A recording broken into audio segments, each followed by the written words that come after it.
Hey, Davey, what's up?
Is that some coffee? Man, it's so hard to see that. So hard to understand what that is. Yeah, I thought about making some coffee. It's a little late for me, though, to be drinking coffee. I've been sleeping all day. I got up for a few hours and then I took a nap and got up for like 10 minutes and then took another nap. Just been laying in bed all day. Now it's like too late to drink coffee. I did a coffee when I first got up.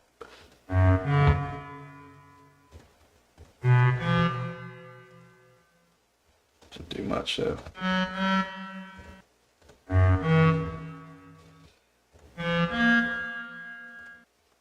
It's my day off. Been taking advantage of it. Oh man, why does this look weird?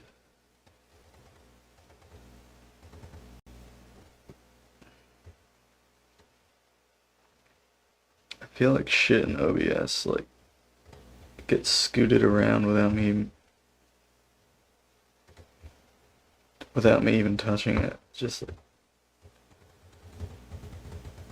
automatically just gets moved around. Really annoying. Stop. Fuck. It won't let me click the thing I want to click, man.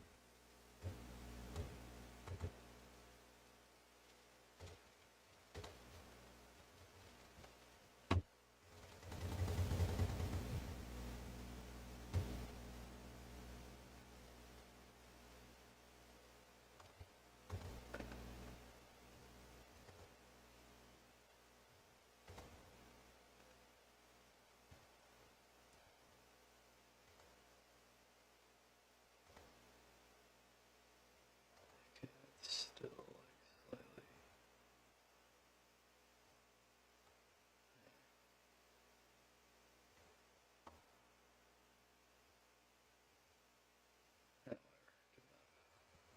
Why does it do that?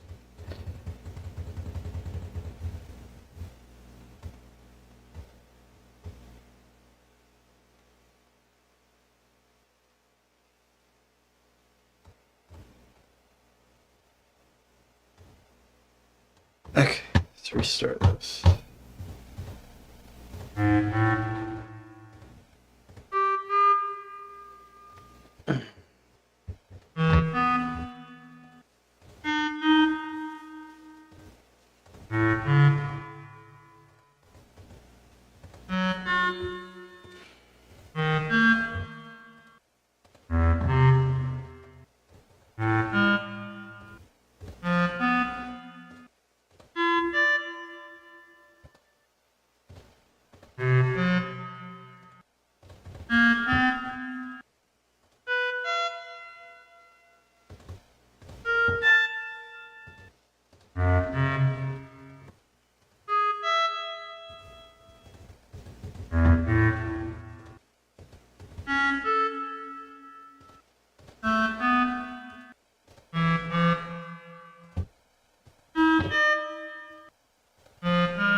Actually, just gonna go around the circle.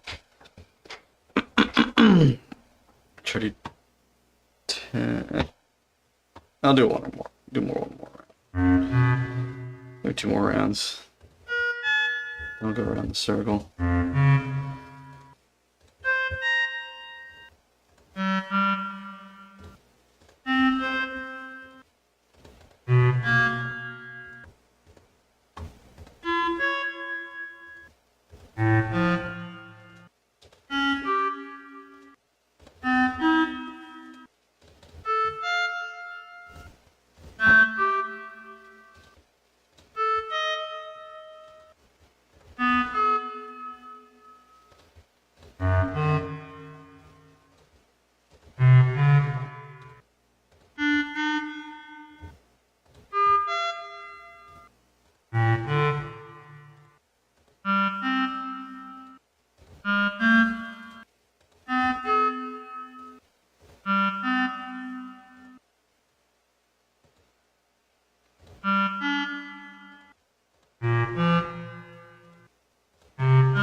One more.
Alright,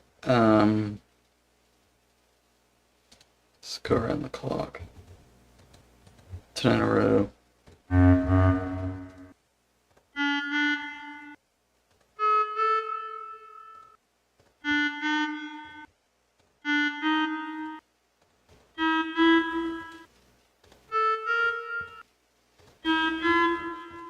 Five, 6,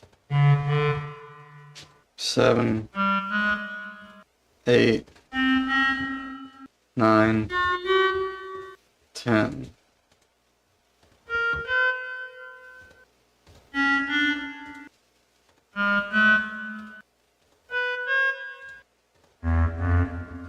5, 6, 7, 8, 9, 10.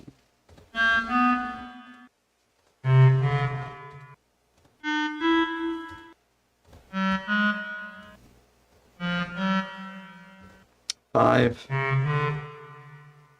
6, 7, 8, 9, 10. They were all neutral seconds except the last one.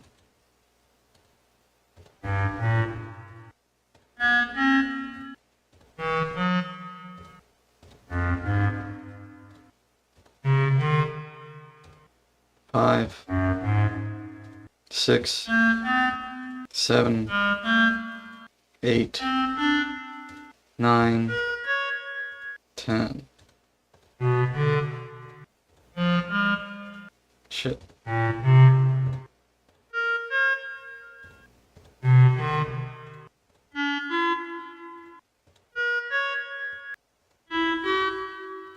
5, 6, 7, 8, 9, 10.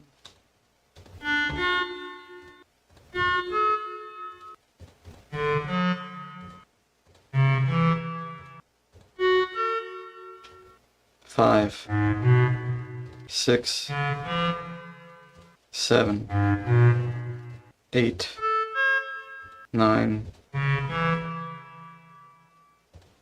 10.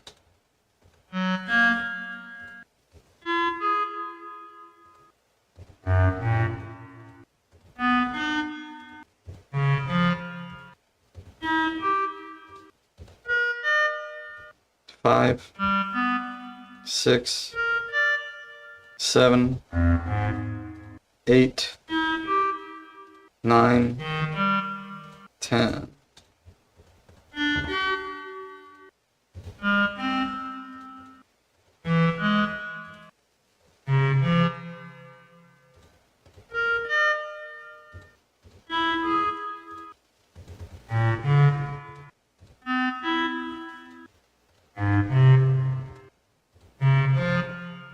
5,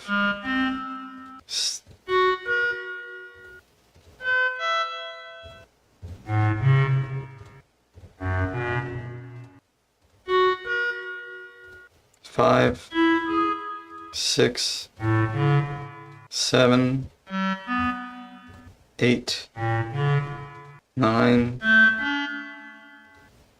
10.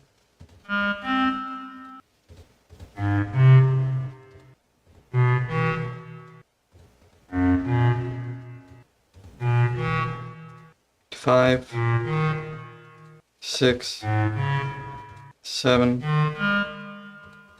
8, 9, 10.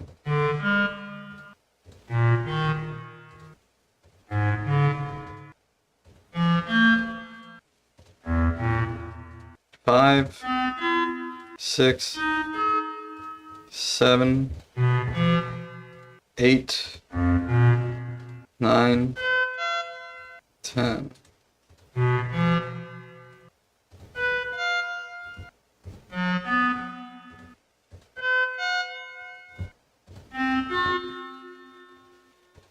5,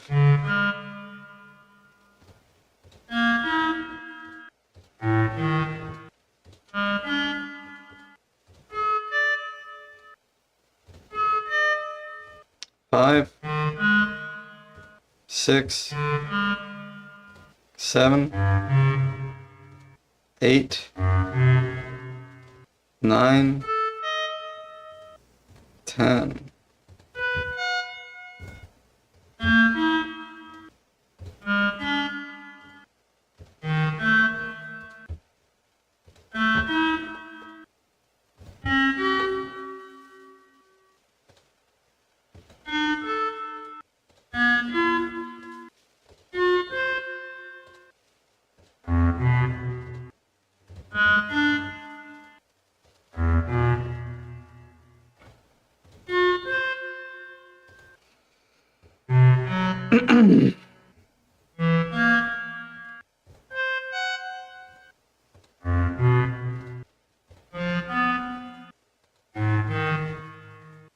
5, 6,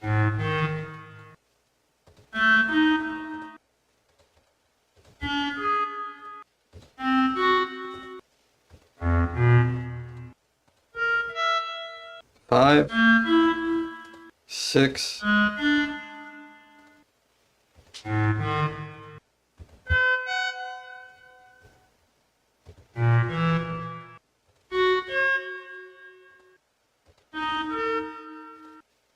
5, 6,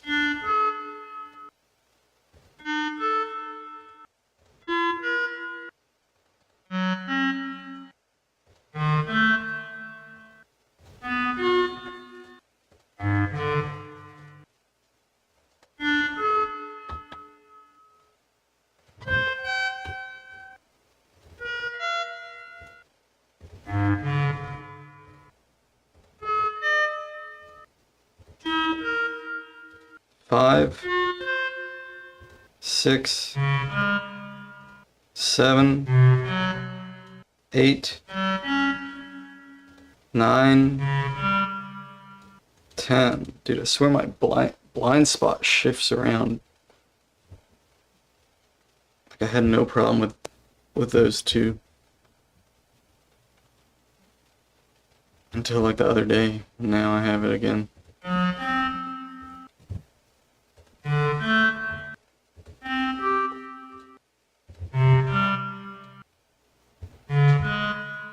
5, 6, 7, 8, 9, 10.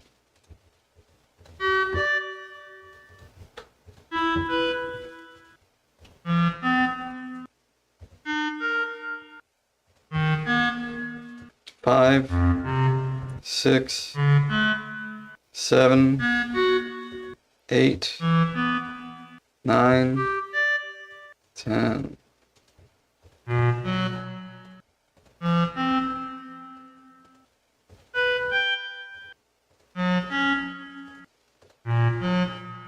5, 6, 7, 8, 9, 10.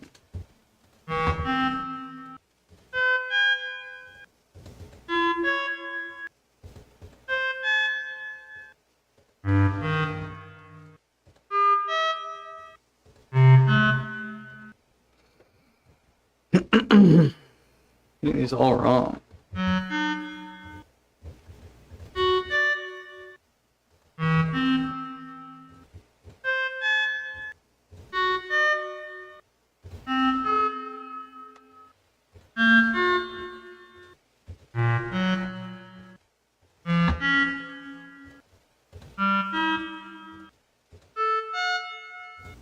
5, 6, 7, 8, 9, 10.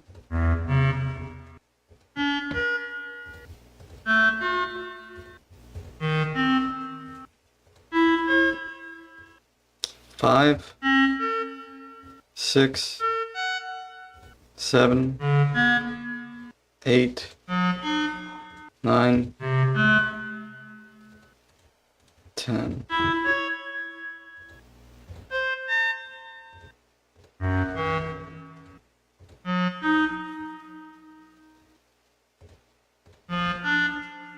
5, shit.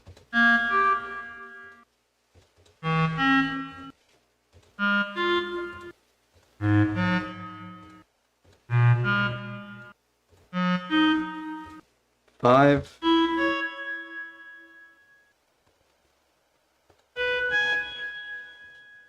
the clock is badass and only has good numbers. Hell yeah, dude.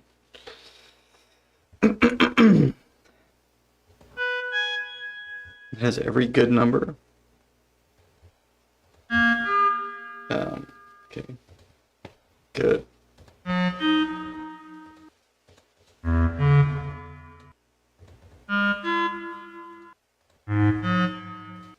Five, 6. What the hell, man? Sometimes it be like that. Yeah.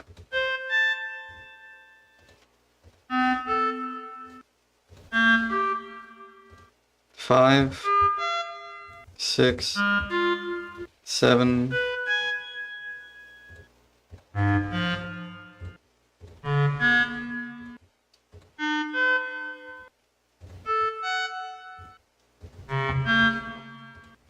5, 6,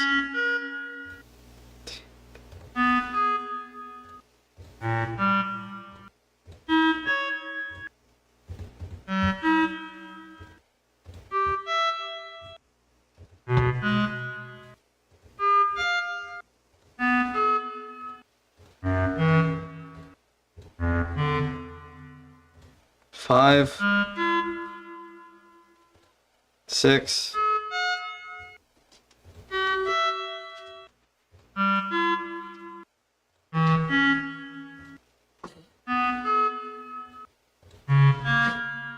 5. Damn, dude, this one's kicking my ass.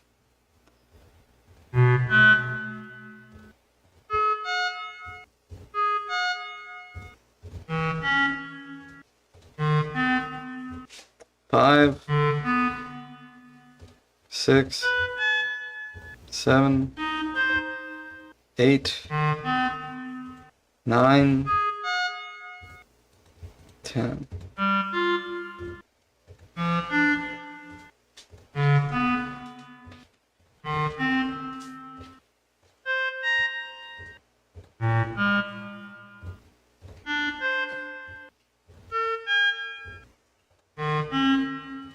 Five, 6, 7, 8, 9, 10.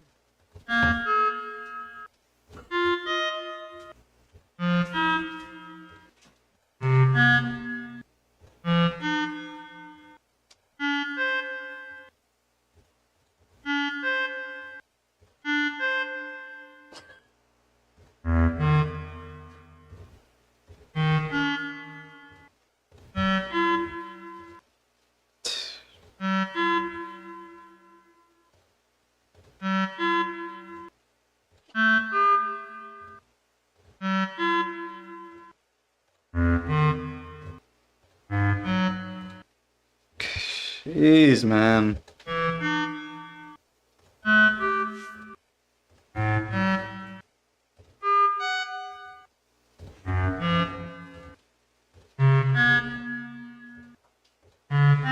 That's 5, 6, 7, 8. Dude. This one has been giving me problems forever.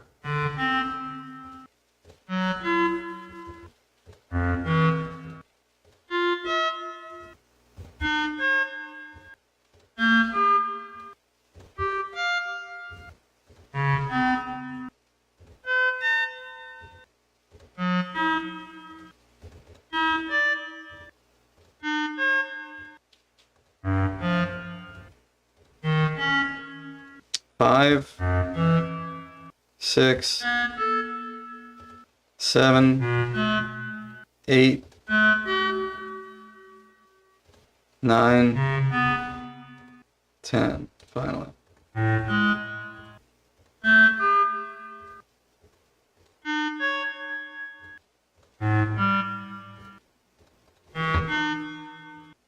Five, 6, 7, 8, 9, 10.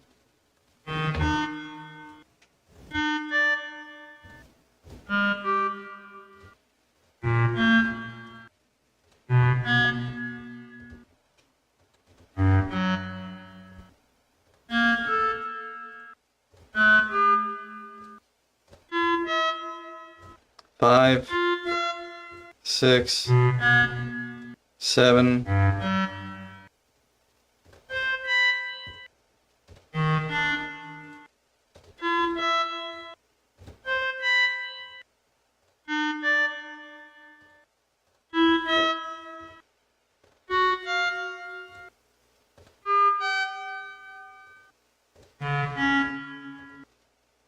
dude, this one also, I don't understand this one. Because sometimes it sounds so obvious, and then sometimes I think it's obvious, and then I'm wrong.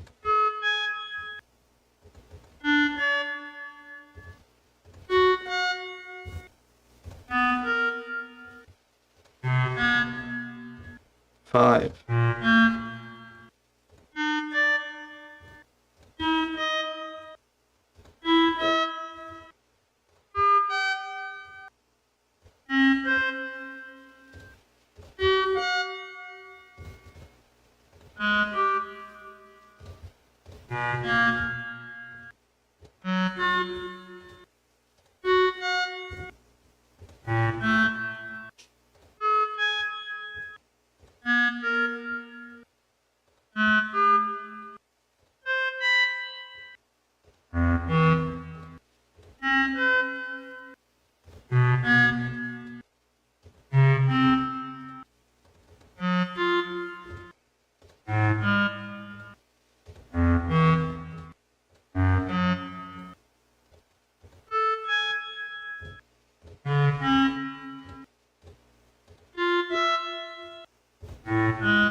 5.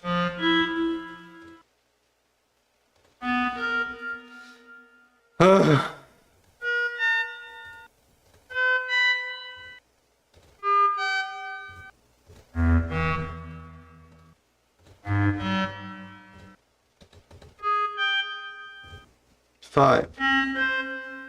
6. 7.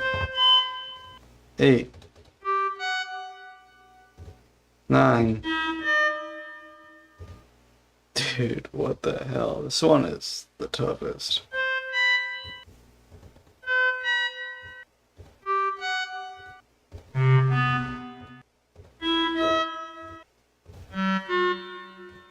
Five, 6, 7, 8, 9,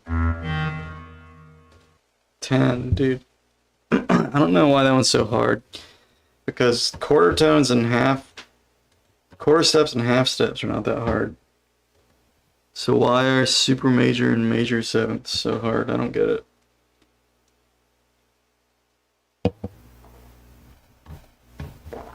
It seems like it would be easy. I guess just because they're wider intervals. It's just harder to tell wider intervals apart. Dude, why is my freaking thing keep messing up? I just fixed this, and now I can already see that it's messed up.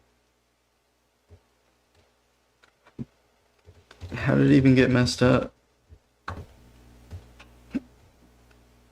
Unless I just didn't fix it.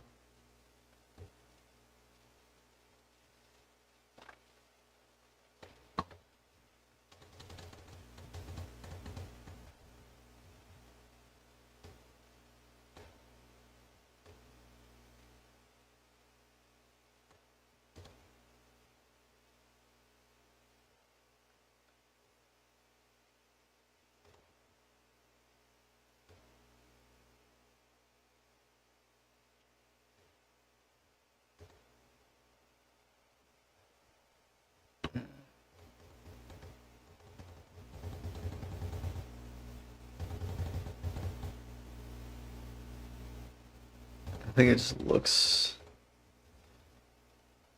messed up. Maybe because of it. No. I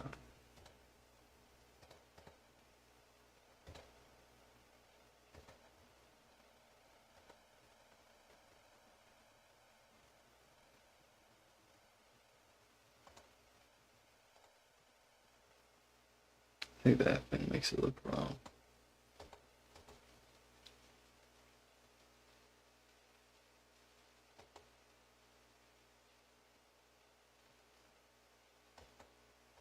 Oh well.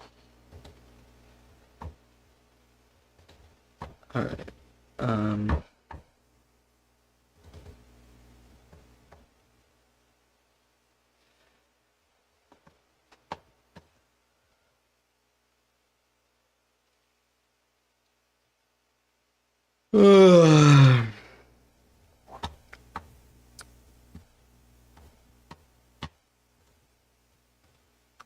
Alright, I guess I'm just gonna go play some lumatone. Been liking 41 lately. It's Maybe we'll go mess with 41 again.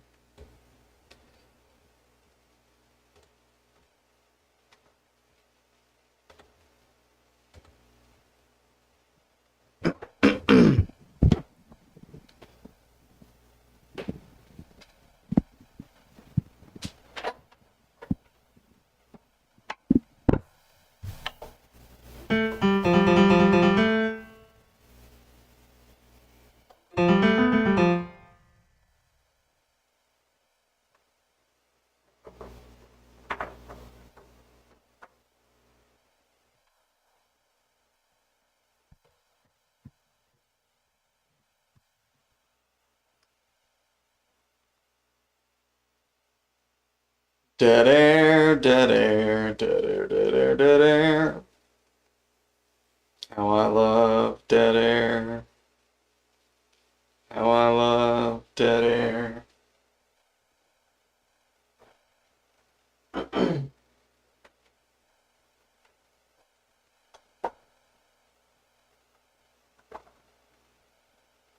Dead air makes me special.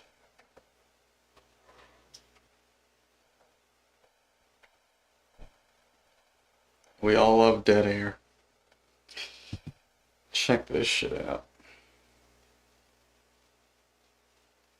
Fucking overpriced Apple product right here.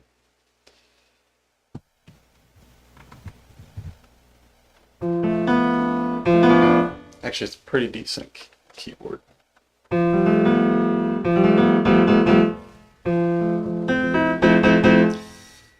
It is probably a little overpriced though. That's just how Apple is. I don't know why they're like that.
Everyone, anyone. What's up, Mr. Leaky?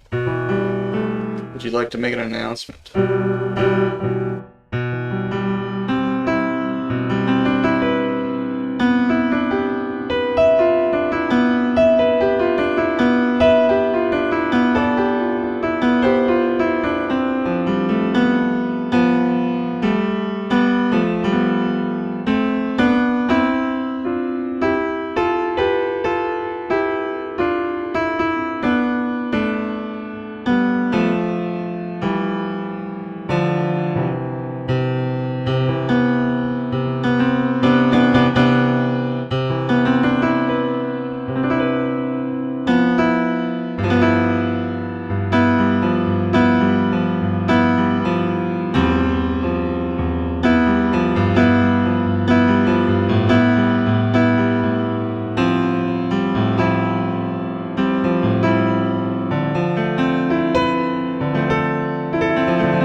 kind of into 41 lately.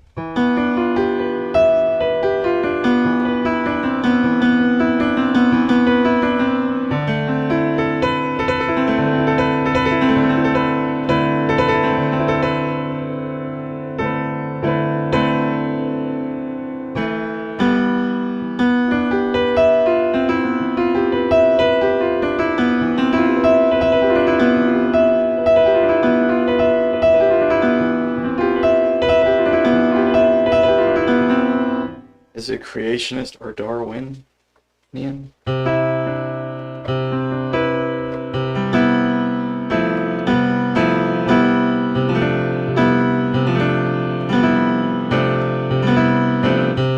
Yeah, Delta, I'm into 41 lately. Great question, Mr. Griddle.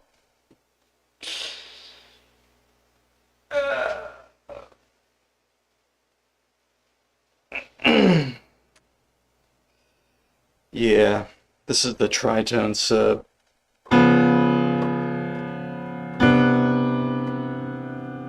41, you go to C sharp instead of D flat. But maybe you go, wait, maybe you do C sharp and 31 too, I can't remember.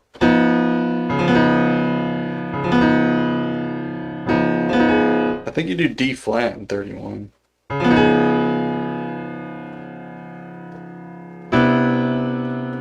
Actually, I want to see real quick. I think in 31 you do D flat.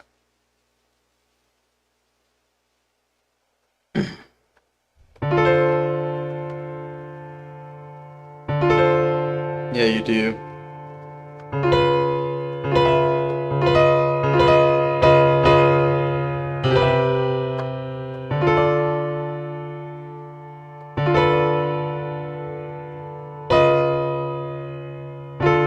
Dude, that sounds so much cooler in 41.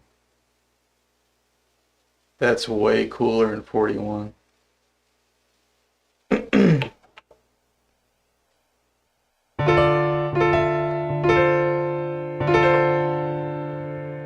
tritone sub thing.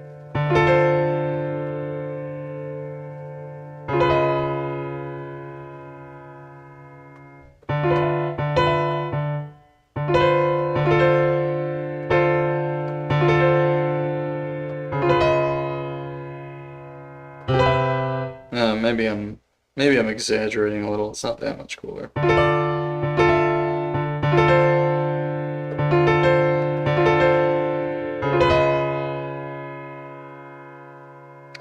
I'm playing it wrong. That's part of it. There it is. It is cooler in 41. Because you have this.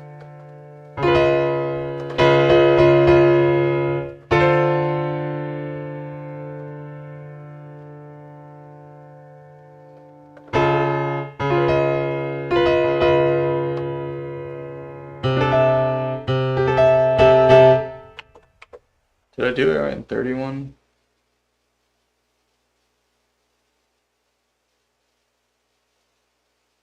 Yeah, because in 31, I think you just do this.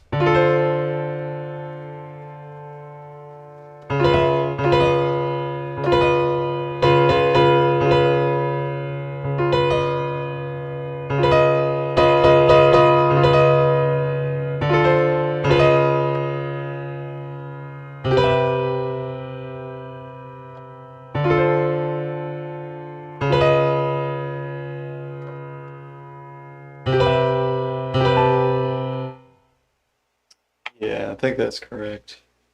So yeah, it sounds cooler in 41.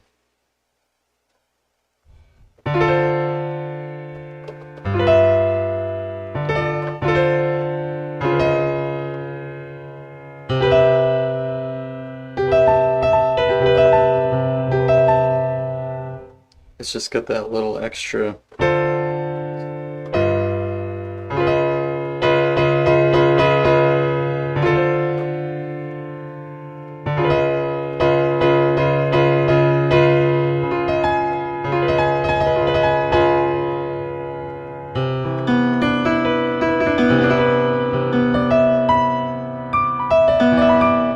extra grindiness. I like that aspect of 41. You could also try the different 2-chord. You could do this one. You could do this one instead.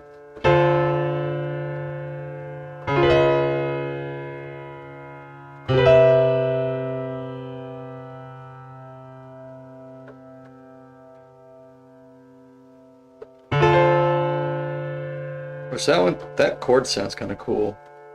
Right there.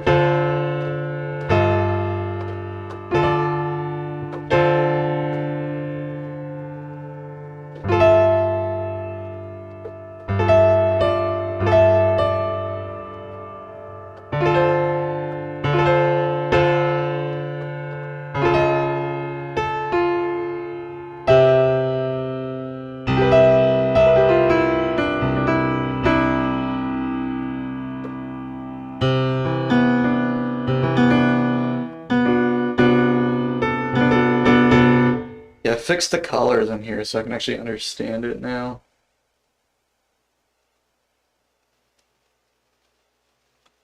Nine on limit 41 is so tight, yeah. Yeah, it loses the locking in thing.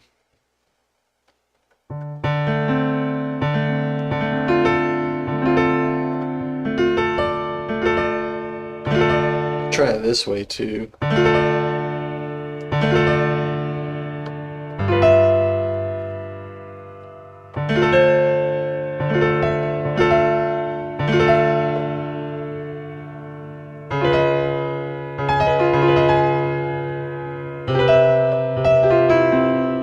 Might be cool to try going to D flat anyways.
I don't know about that.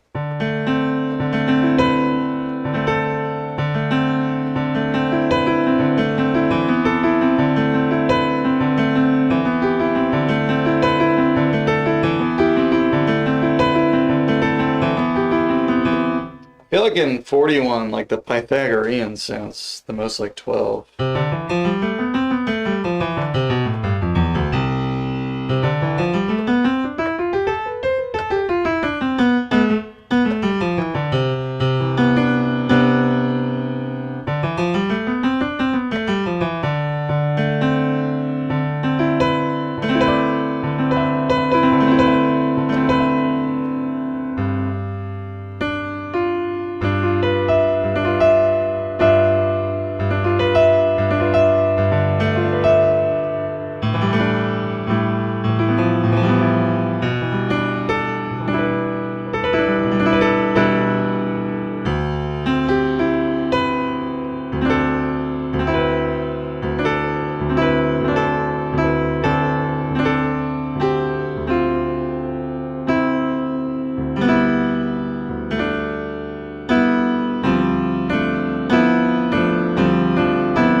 Pascal, what's up? How you doing?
Yes, the vote was pretty pretty clear. Which, I'm not surprised, honestly. And of course I thought maybe people would go the other way, but that would have been surprising to me because pretty much everyone I've talked to about it has said that they liked it. They liked having the two tunings, so with one or maybe one or two people said the opposite, but yeah, most people seem to like having the two tunings.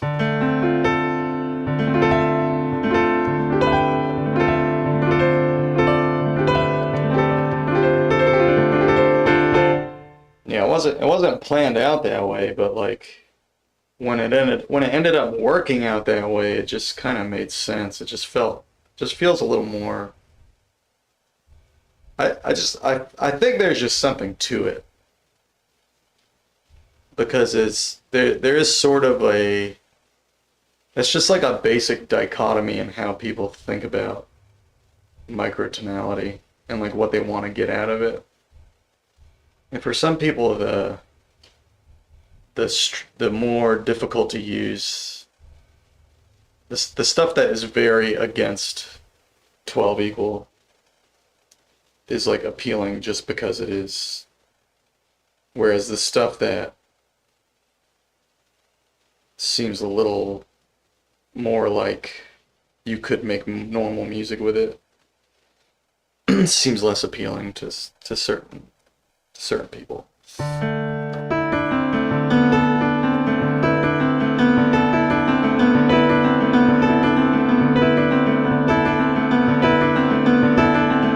You're bummed that 31 seems like its victory is assured. What tuning are you rooting for? I voted for 26, but I think 17th is second place.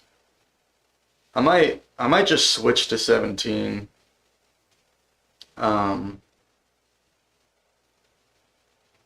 honestly, I might not though. I think I'd be down to do 31. I mean, I think 31 will be cool. I really don't. I honestly don't care which tuning wins tuning of the year as much. Like I wanted 26 to win, but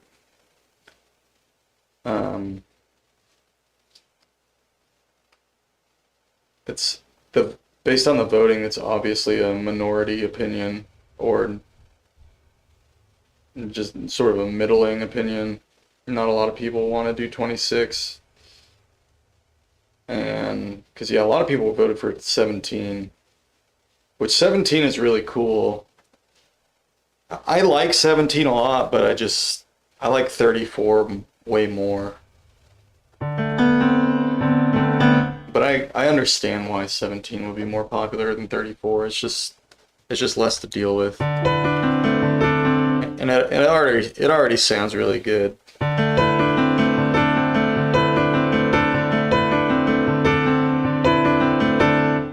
I feel like 17 is like a good gateway into 34 too.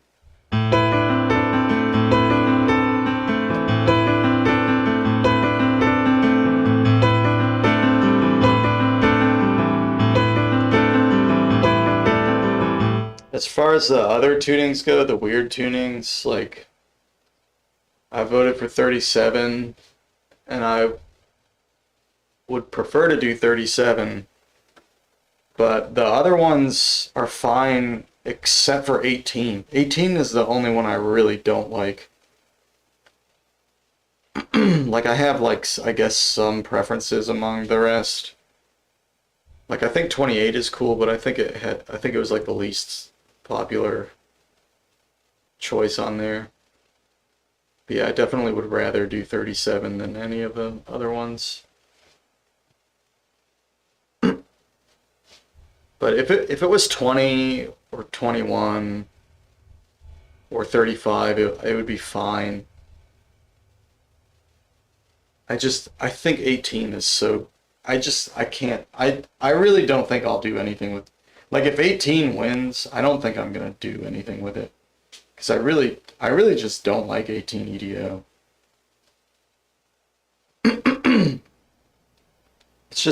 It's like the only tuning on there I just don't like it.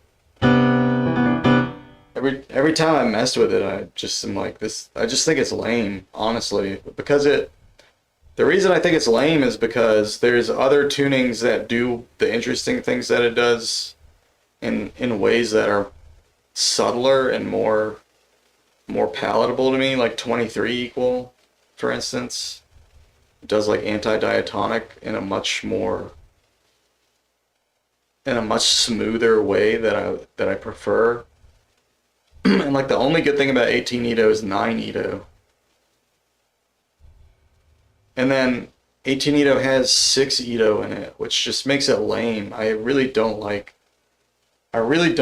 whole tone scales being in my tuning, unless it's 12 equal. That's what I don't like about 30 equal too. Like I don't like that it has 6 EDO in it. Because it sounds too much like 12 Edo, and that's the thing. Like if something has 12 Edo in it, hey J dude, what's up? You don't like 18 either? Yeah, like the fact that 18 has 12 equals whole tone scale, and then it's just like a worse anti-diatonic than 23. That makes me really not. I really just don't want 18 to win. I don't want 18 to win even more than I want 37 to win. But I would prefer to do 37 out of all of them.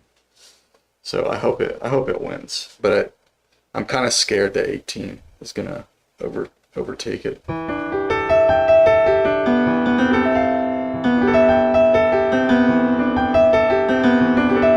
Prefer 16. I think I prefer 16 to 18, but I wouldn't really want to do 16 either.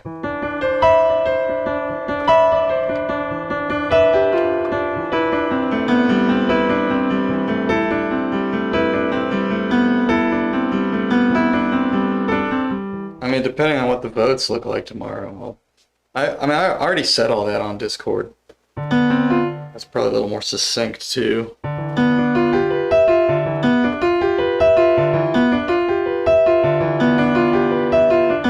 I haven't looked at the votes, but last time I looked, 37 had a decent lead, so I think I had like a 5-vote lead or something when I last looked. I'll go check real quick.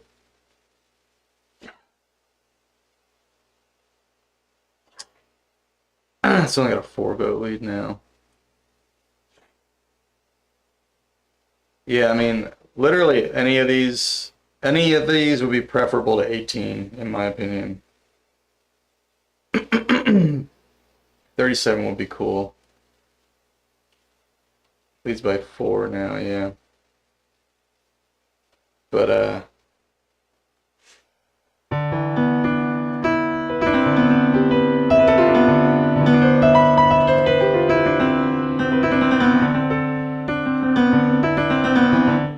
Also, I just think 37 and 31 would be an interesting pair. That part I did not say on Discord, but I do feel like they'd be an interesting pair because they're like a similar size.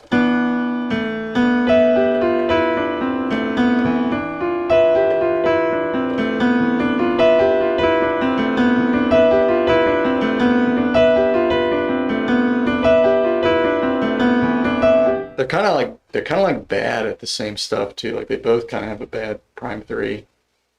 But like in 37 it's obviously a lot more exaggerated. And it also comes from the other direction. Because 37's got the super sharp vibe. 31's is just a little bit flat. So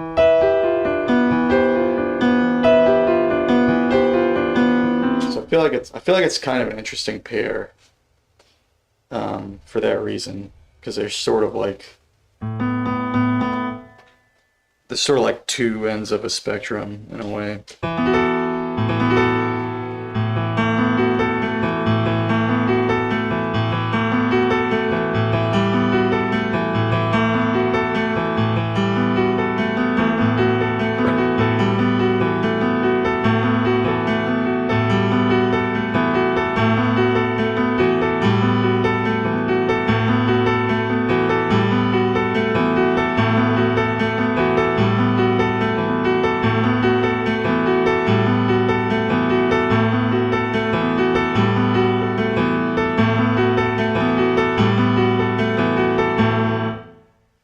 Yeah, I feel like the way the candidates of tuning of the year was chosen was maybe not.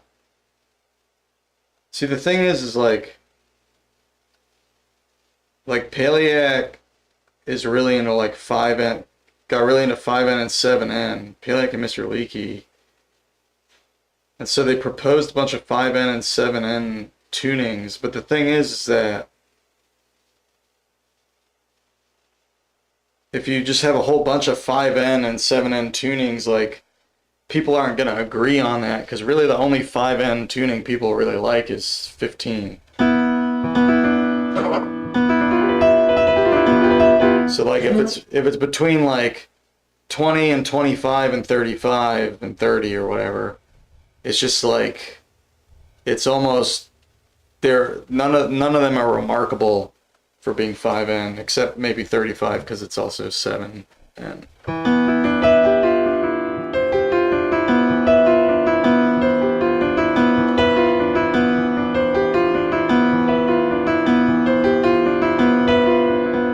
Fifteen 55 are good mean tones. Yeah, those wouldn't be weird tunings, but they're too big though. They're way too big.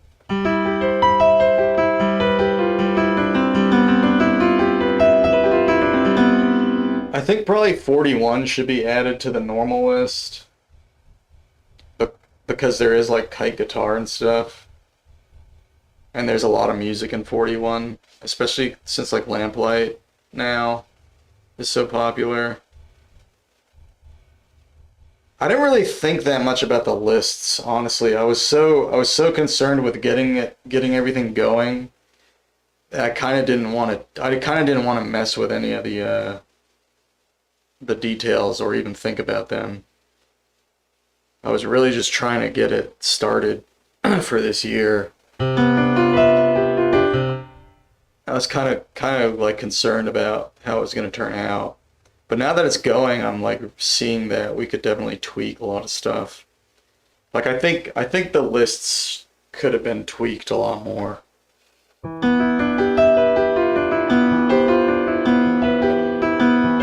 Like what I was getting at with the weird tunings thing is that, like with the vote, it maybe would have been better to just do one 5N tuning, like just pick 20 or 25 and just have that.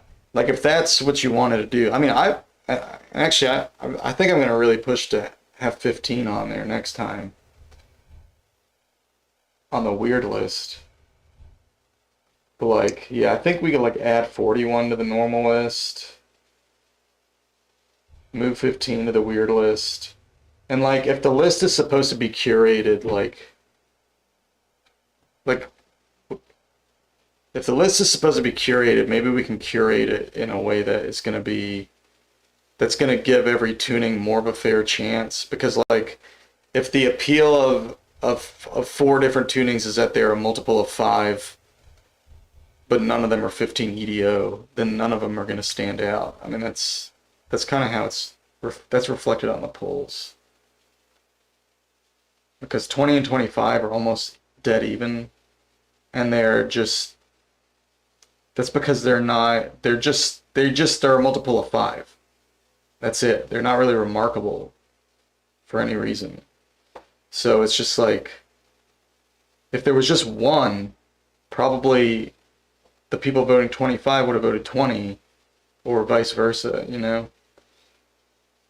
And same thing with 21 and 28. Like, those are just 7N tunings. That one is a little less divided because 28's losing pretty significantly.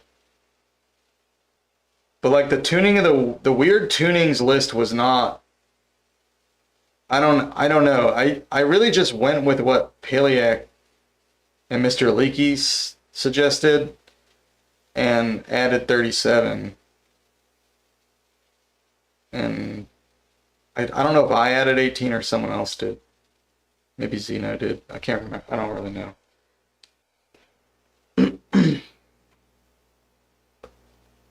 But yeah, I was so like concerned with getting it started. I didn't really think about it, all this stuff very, very.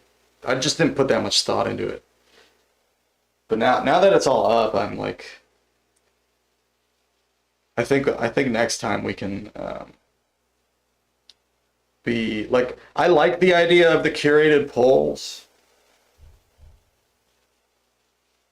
I would, but I think if we're gonna curate them, we should do it in a way that is a little more, because like so many things could be on the weird tuning list that are not there.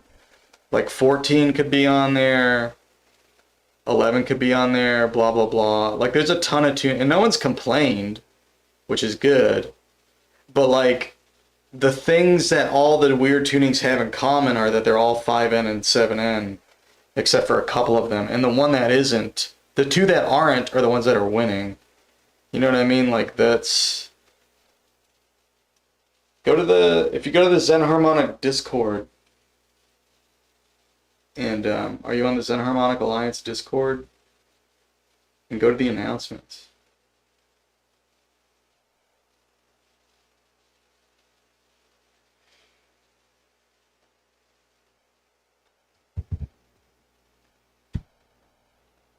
Because that's what we're talking about. That's what it's on. The tuning of the weird tuning of the year. We're voting. If you go to the announcements, there's a vote.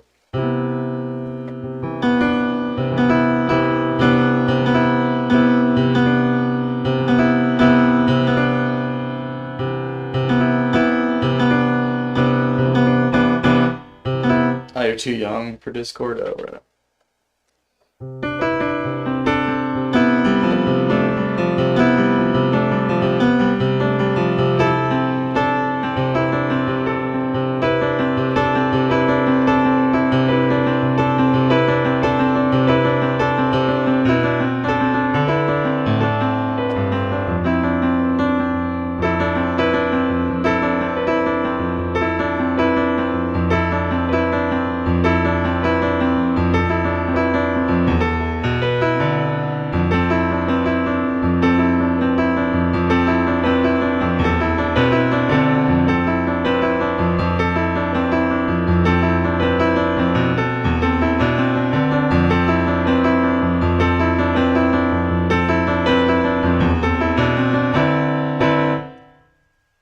Yeah, I think next year the weird tuning list should be like,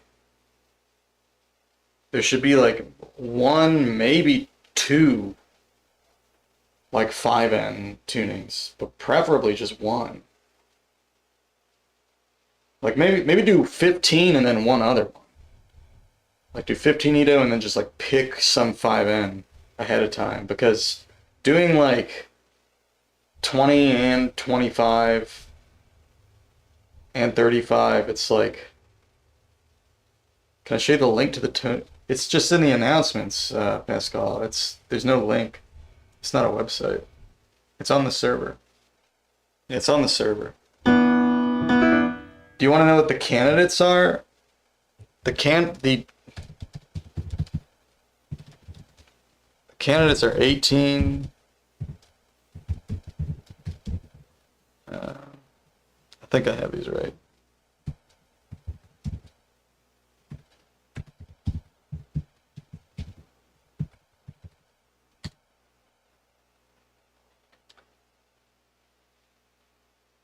$18, $20, $21, $25, $28, $35, $37. Yes. And right now 37 is winning by 4. Those are all weird tunings, yes. But I'm saying, like, I think the reason 18 and 37 are winning, in part, I mean, 37 is just cool, so maybe it would be winning anyway. But I think part of the reason those two are ahead is because 20 and 25 are just, they're just like generic 5N tunings, and then 21 and 28 are also generic 7N tunings. And then 35 is just 5 and 7. So it's like you have two tunings that are sort of their own kind of thing. Like 18 is like a really wacky anti-diatonic. It's like Zeta Valley, like horrible JI approximations. 37 is like a no threes with like really good JI stuff. And then all the other ones are 5N and 7N. And it's like this list could look way different. Like it could be 14, I mean 14 would be 7N too, but it could be like 16 Edo. That's really similar to 18 Edo. We could have 11, we could have 13, we could have 14, we could have 16.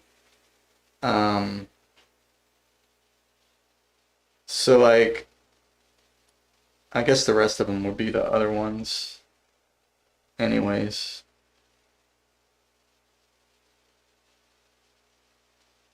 I guess maybe the rationale was like try to keep the note number higher. But I don't know why 16 wouldn't be on here.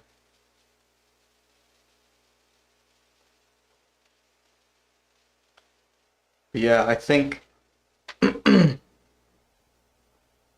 I think having multiple 5Ns split the 5N lover vote. Basically. What's the weirdest possible tuning ever besides 23 EDO? Well, 23 is not really the worst tuning, it's just an unusual tuning. Actually, part of the reason I like 23 over like 18 is that it's just like it does what 18 does, but it's smoother. Like it has a softer anti-diatonic scale. So it's just, or I guess 16 EDO is maybe more what I'm thinking of. Like 16 EDO is anti-diatonic and so is 23 EDO. But 16 EDO is like, sounds super jagged. And like has stuff in common with 12. Which makes it sound like even more out of tune.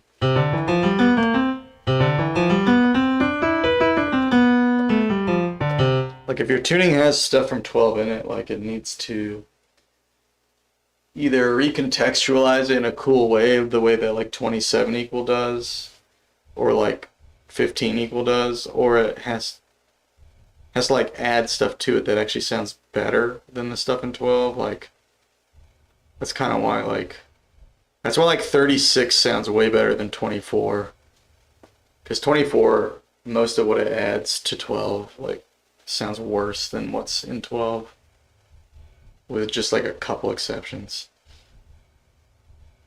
But in 36 you have like tons of like septimal stuff that sounds really good. And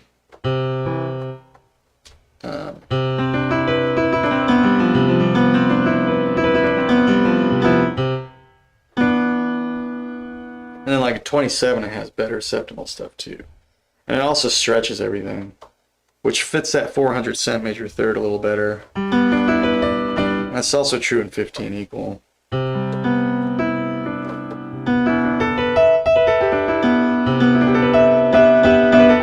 The thing about 12 equal is like the third is so sharp, like if you keep that third constant, you can play with the fifth a lot more.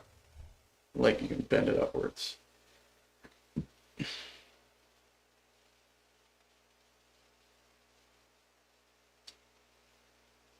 What is the weirdest possible tuning ever besides 23? Oh, I already read it. That's what your goals are. You like 24? 24 is fine. I'm not really a 24 hater. I don't know. It's not as exciting as some other ones, and it's hard. I think it's harder to use than a lot of other tunings actually. It's the easiest to get started on because it's just like 12 plus another ring of 12.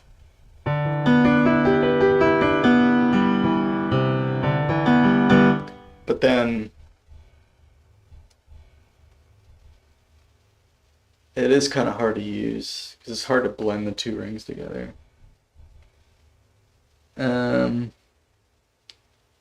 Big on semaphore, my accurate 7. His semaphore is cool. You invented another tuning.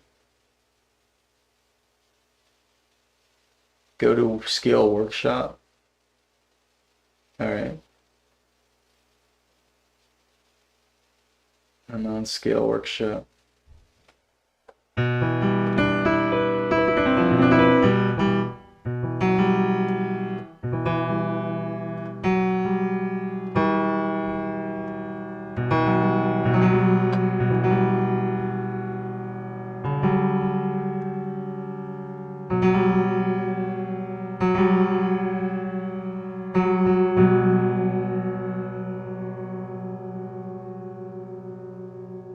Yeah, we did that for tuning of the month the other month. It was our tuning of the month the other month.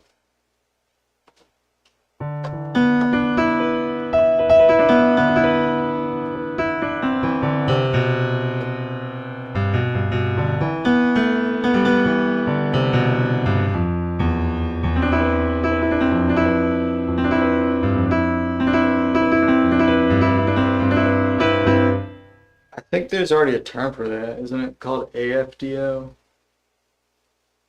It's called AFDO or something, which is like arithmetic frequency division of the octave or something. I can't remember. I can look it up.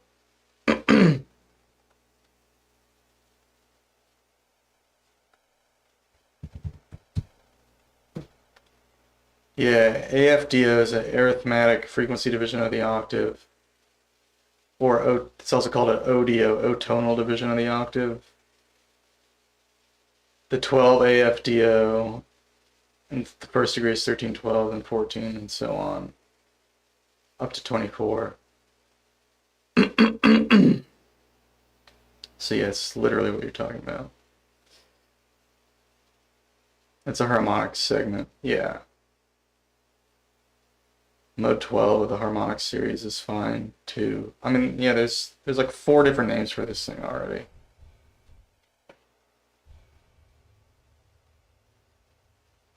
Here to air your complaints, please, sir. You have the floor. I don't know if you were here just a second ago, but I was saying I think that maybe having so many 5N tunings split the vote for the 5N lovers.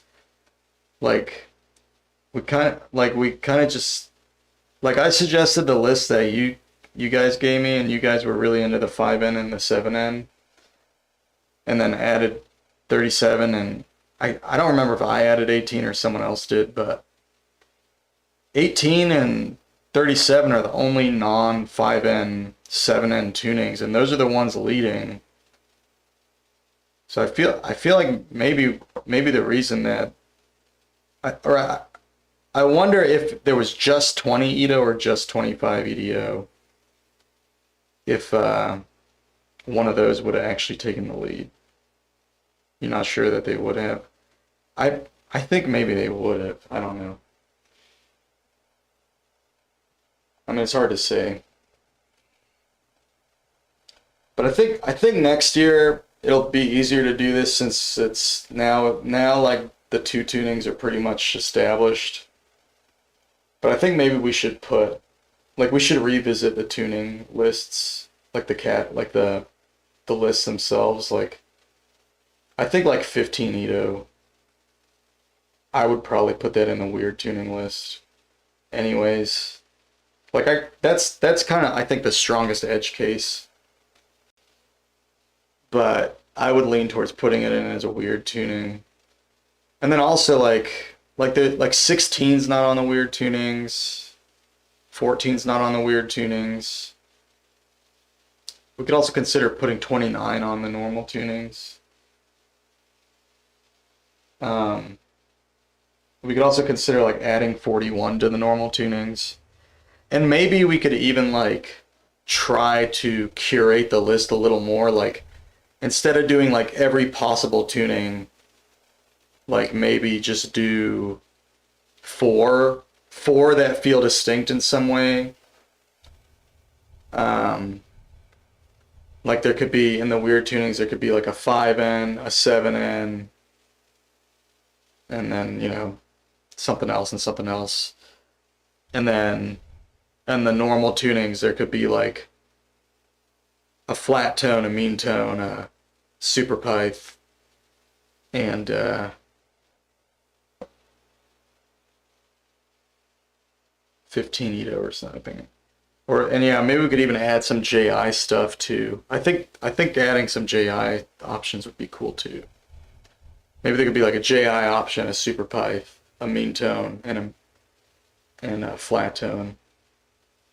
Something like that.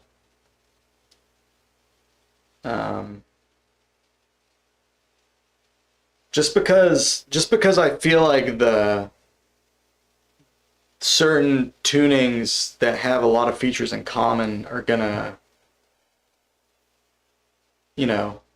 like this thing with the weird tuning. I think the 5N thing really might be splitting the vote of 5N lovers. Like maybe there's obviously more 5N lovers than there are 37 Ito lovers, because there's 19 votes total if you do 20 plus 25 Ito votes. And then maybe even add 35 Ito votes, you'd have 8 more. That's a lot of 5N lovers. There's only 25, 37 Ito lovers, and so on. So,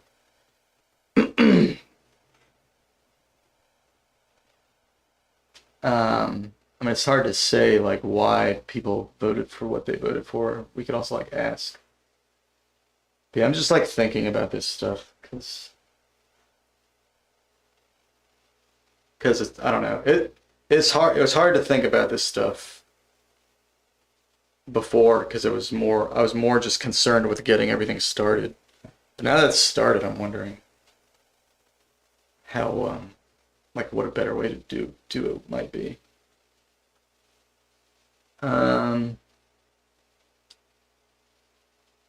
Would have got a larger share. You don't know if it would have won.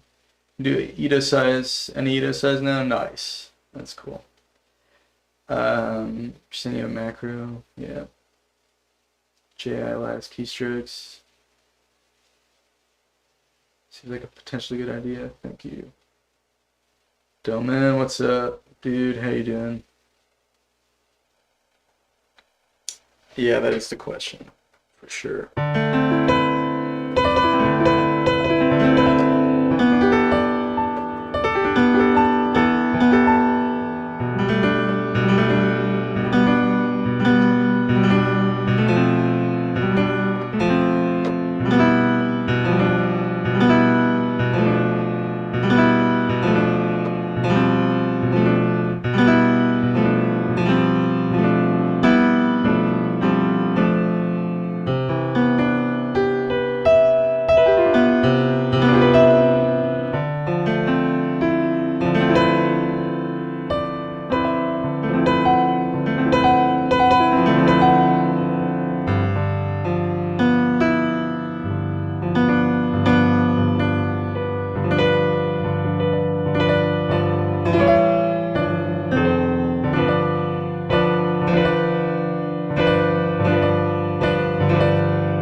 Yeah, 37's cool, man.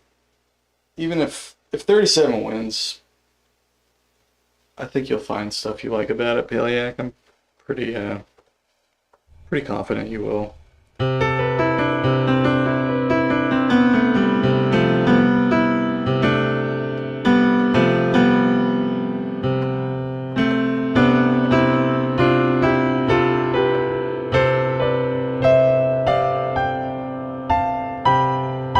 'Cause it is definitely a weird and challenging tuning. It's just, I think the ways that it's weird are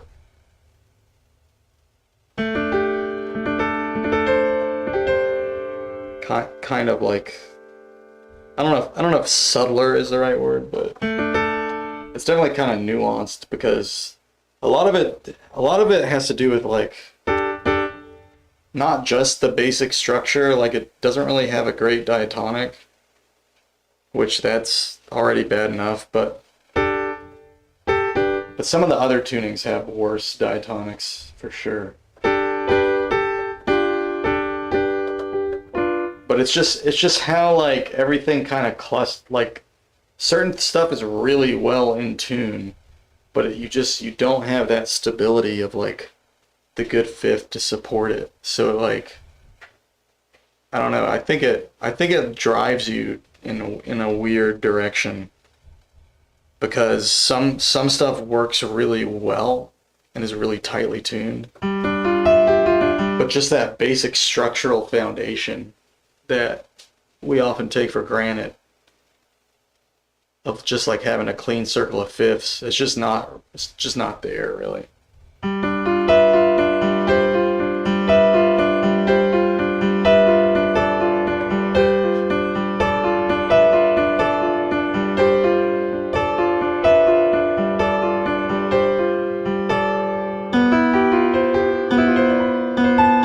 And it has a lot of just like grody sounding shit in there too. I mean that's part of what makes it cool too, is it has like, it can be very very dynamic in terms of like the types of sounds it can make.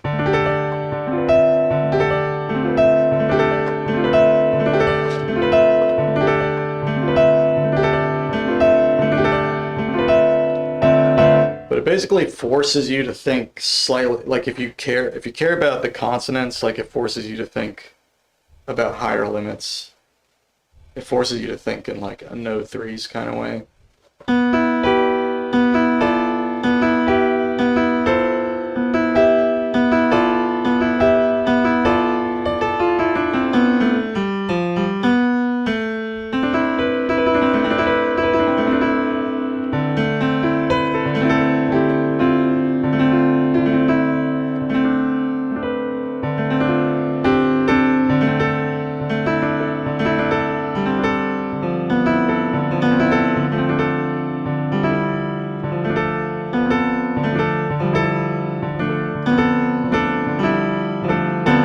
And Joe Manzo was talking on Now and Zen podcast about, he didn't use the phrase hobbled scales, but he was telling Stephen Weigel about his hobbled scales in 37 EDO.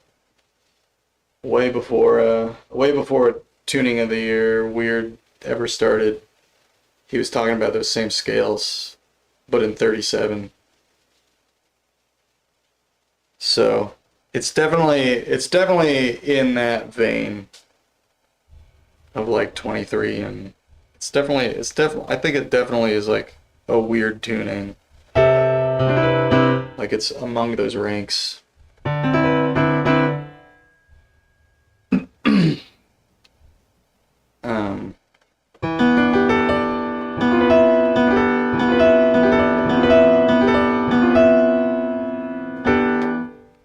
And it probably has more in common with 23 than like pretty much all the other ones, because 23 is sort of has sort of been an underground popular, like alternative, it's been like one of the more popular weird tunings.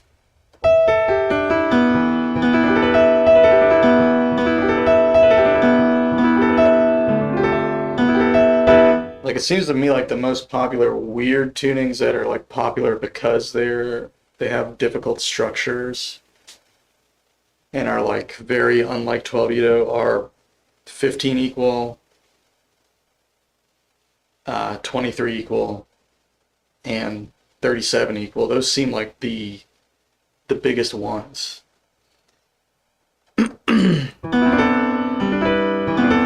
And those other tunings are obviously also weird, but they haven't gotten as much attention.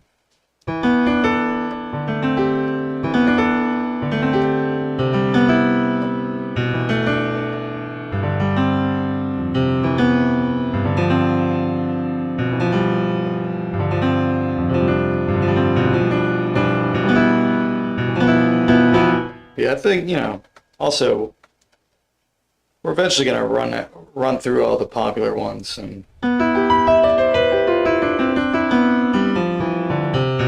like if this thing keeps going, like in a couple of years we're gonna be doing a really fucking weird tuning for tuning of the year. 5 years from now it's gonna be like eight equal divisions of phi to the phi or whatever.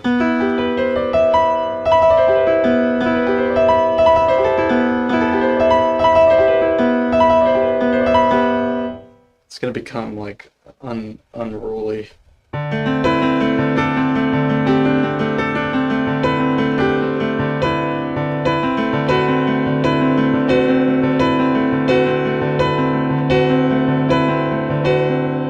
And a regular tuning of the year is gonna be like 11 limit, O tonality.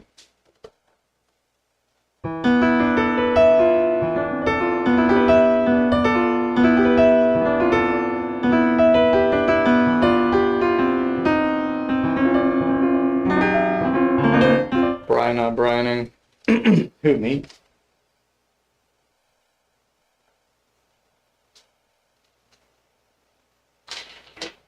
How dare you?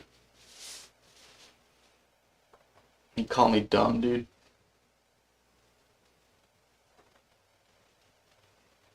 Morning. It's too early. I'm not dumb. My mommy says I'm smart. Dude, my mom said I'm smart, so I'm going with that.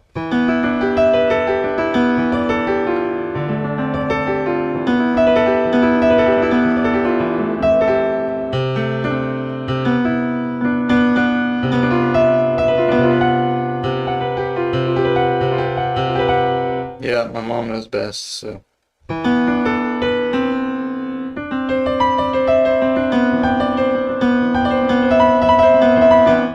I do kind of feel like my brain's not braining though, because I'm not even doing anything except hitting random notes. I do like the sound of 41 though. Maybe I should try to focus on something. But what?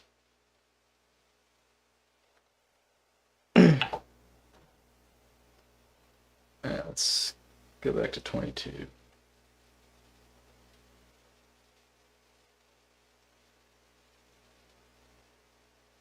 Just fooling around with 41 is great.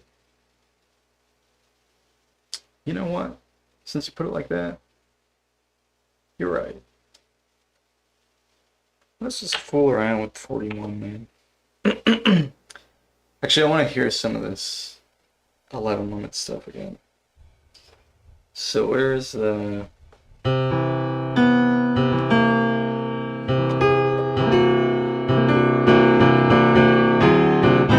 Yeah, I recolored this so it like makes way more sense to me. So my yellows are naturals, orange is down, green is up, red is sharp, blue is flat, purple's half flat, red is half sharp. And that's it. That's all you need. And so I can see like the 11th harmonic is is like a half sharp 11, which makes sense.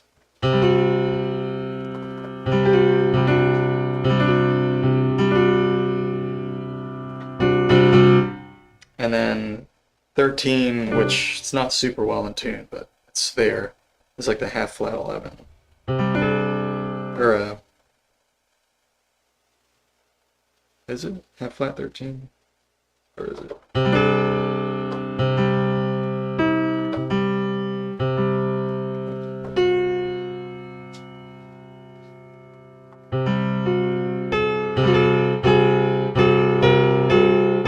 I think it is half flat 13.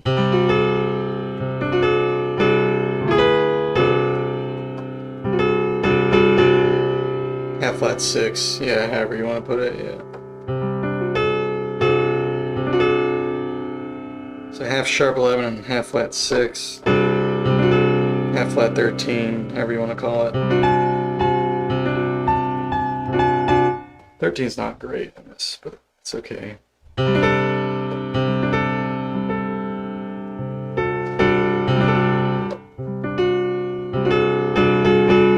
think you can get away with some mistuning on top when the bottom is like really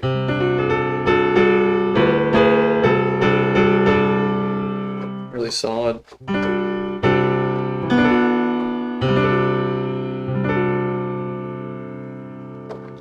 Yeah, there's a lot of cool chords. That's the half sharp. It says right there too.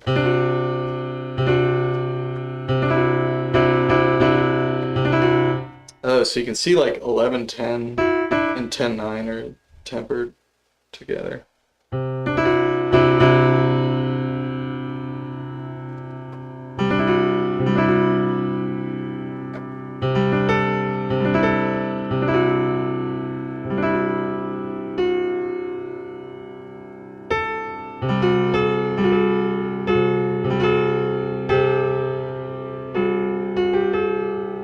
And then 13-12 and or 12-13 and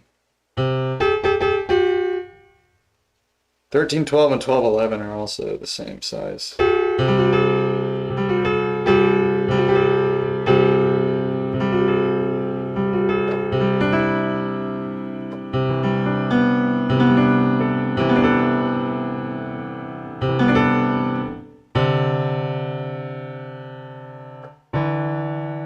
But 10-9 and 9-8 are different. It's 10-9, 9-8. Pretty much every tuning I like has a distinct 10-9 and 9-8. It's not really that I'm like into this interval or anything, because I'm really not. It's just how that affects the overall structure. It's something I like.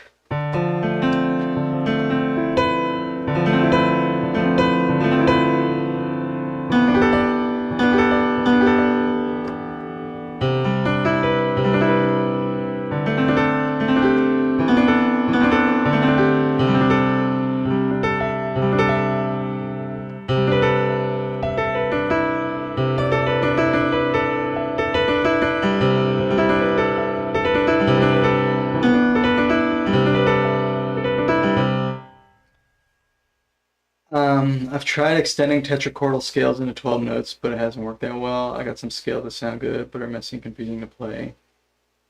Yeah, you can send some if you like. We can definitely try one out. I think the 13 still sounds great. Honestly, I think being a little more out of tune helps give it more character. I'm a mean tone hater.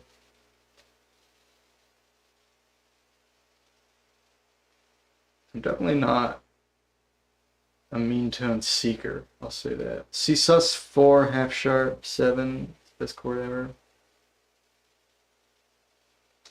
If you reverb it to the max and then detune unison it will sound unreal. Really. C sus 4, half sharp 7.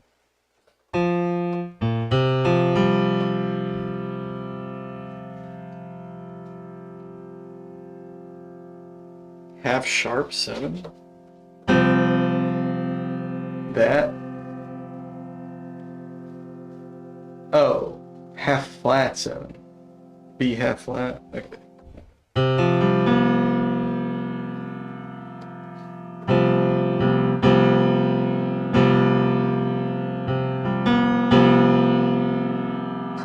does sound cool.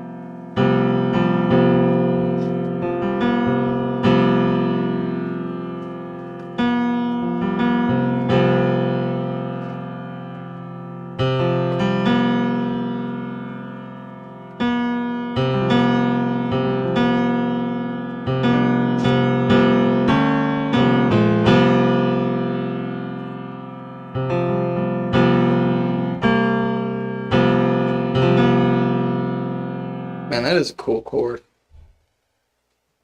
It's like doing F with 9th and 11th harmonics.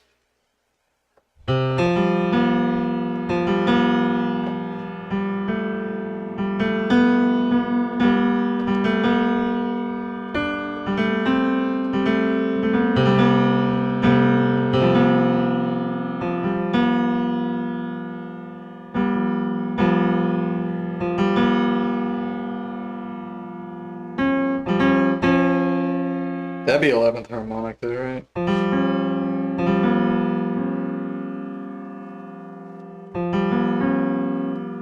Or what he's saying. I don't get it. This isn't.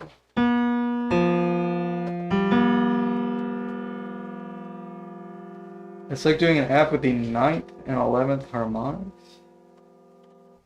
There's 9.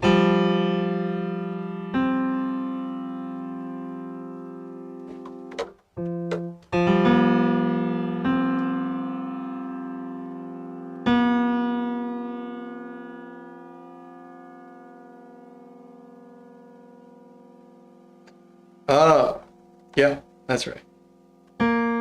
B flat.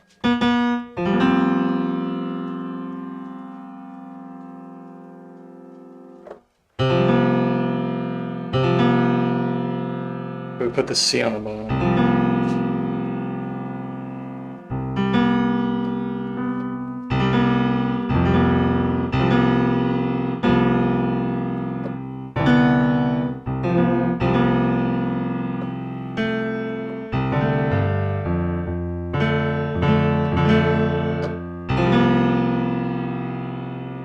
Kind of wants to resolve to an F.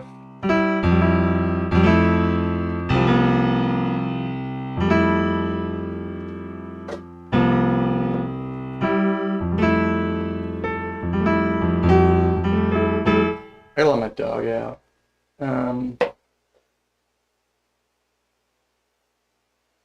Put on some music.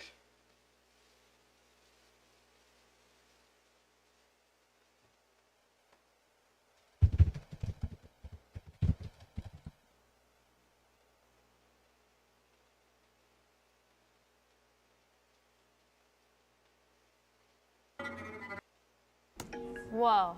What's that? I just built a budgeting app in Base 44. Guys. Yeah, Maybe just a just skull built file on Impossible. this. You can't code. Interesting. I'll be right back. Can it generate reports? It can now. Nice. So you're saying we can all build apps now?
One of the most important discoveries in the field of science and health over the last decade or so is the discovery that our gut health, in particular the little bitty microbiota that live in our gut and the neurons that reside in our gut, are very important not just for the health of our digestion, but also all of that impacts what's happening at the level of your brain and indeed every organ system in your body. AG1 just launched their latest formula upgrade based on new research on the effects of probiotics on the gut microbiome. AG1 now includes 5 new clinically studied probiotic strains shown to support both digestive health and immune system health, as well as to improve bowel regularity and to reduce bloating. These strains of probiotics survive in acidic environments, which means they can be effectively maintained and delivered in a powder. The new formulation of AG1 has all of the same great quality and taste as the previous versions, but it also has these new expanded panel of probiotics, multivitamins, B vitamin complex, and I should mention that all of that's added to the new formulation of AG1 with no additional cost to the customer.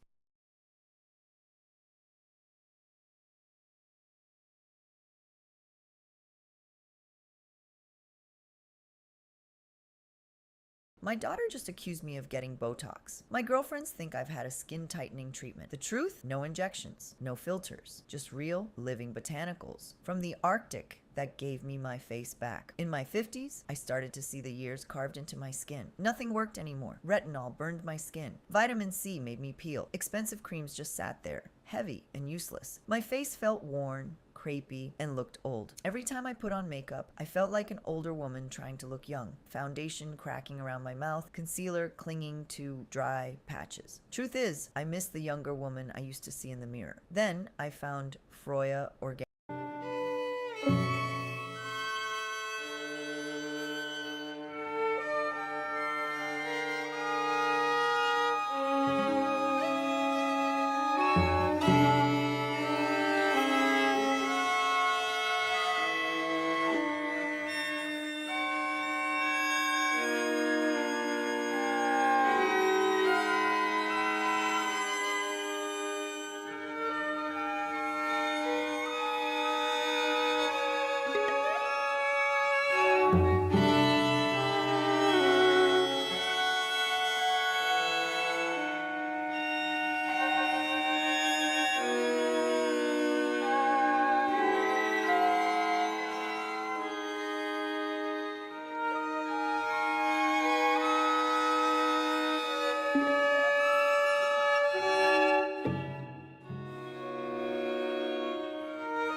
Dude, what's going on, Pisco?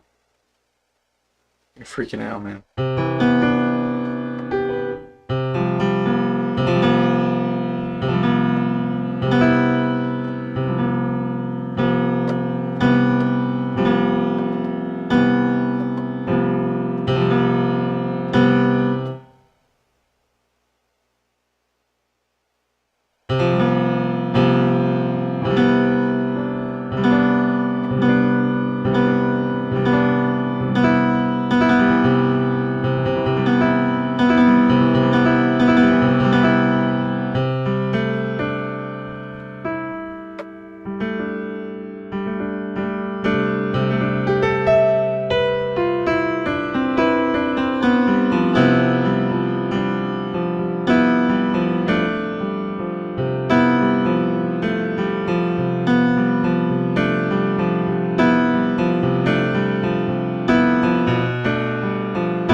Do that sub minor sub 7 chord is really nice.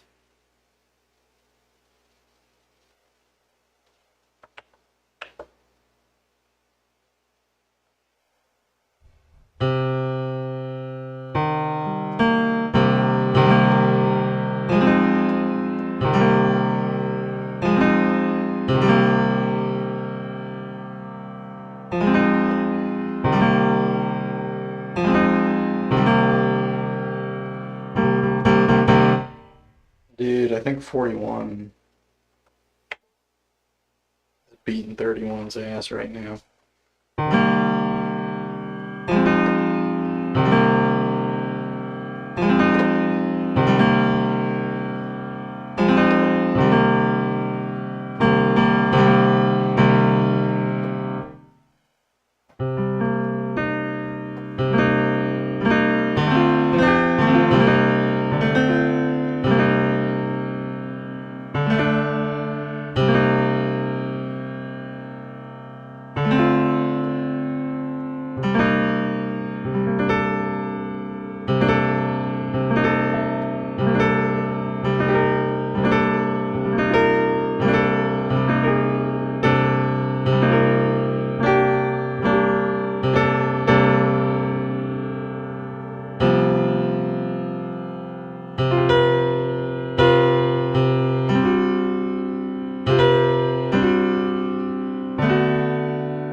Crazy.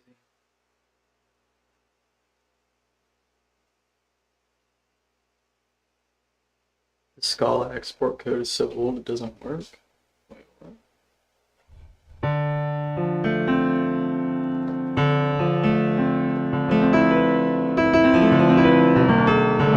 You must have your own Scala export thing.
One can be tough because it doesn't always feel that flexible.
xenharmonic 7th is really good in 41. It's also really good in 31 though.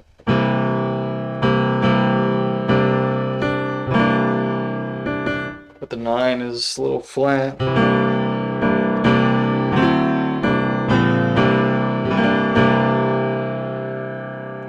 Still sounds good though.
Yeah, 31's still fine.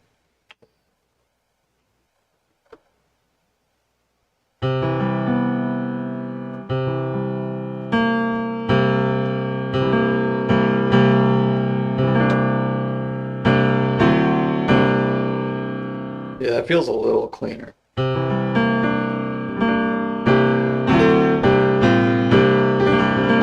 The thing is, 31 actually has a better prime 5 and better prime 7. But the prime 3 is so off, it screws it all up. That's really all it is. And 41, those are still fine. They're still good. So, and then the 11 is better too. But yeah, it really is like, I think the 41, comparing 41 and 31 really shows you how much just having a tighter 3/2 just makes a huge difference. Especially for O-tonal style stuff.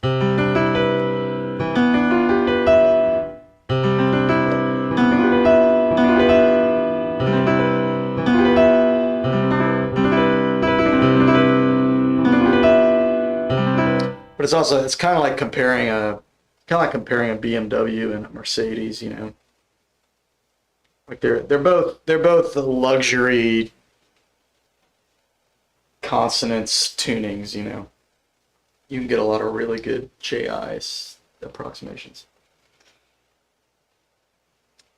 Morning Brian doesn't help.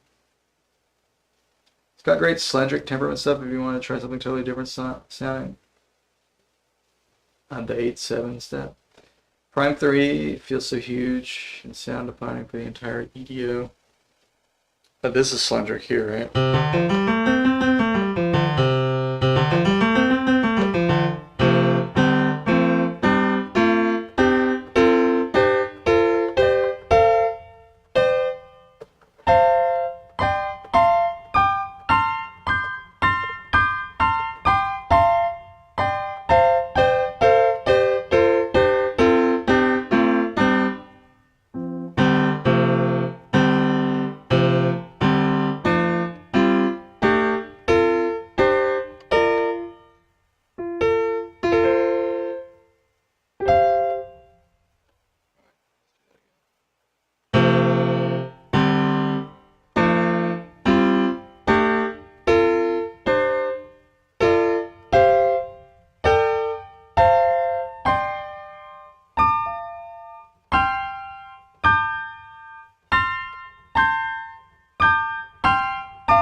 Slendrick. Slendrick. You can do really cool stacks like 2, 3, 7, 21, 63.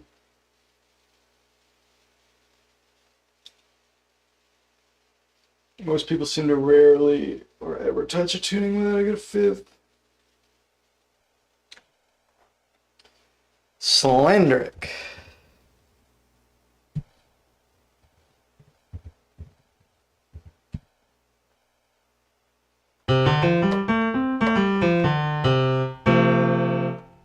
Two, 3, 7. 21.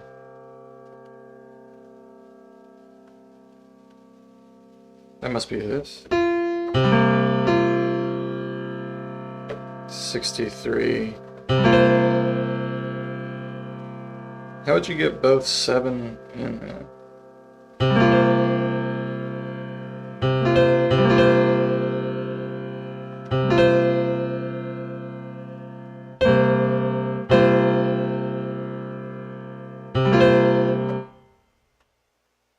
Wait, is the scale like this?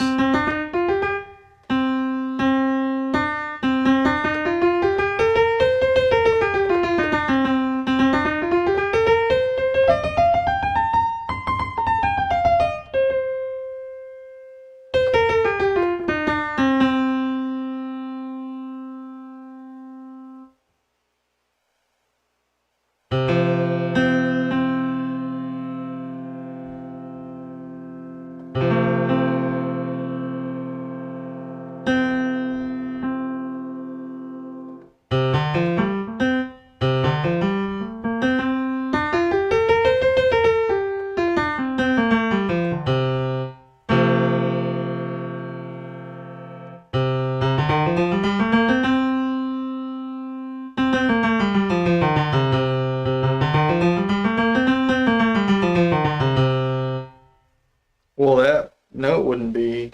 If I did this version,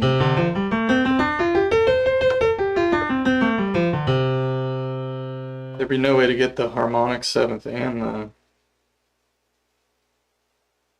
30, whatever you said, the super major 7th at the same time.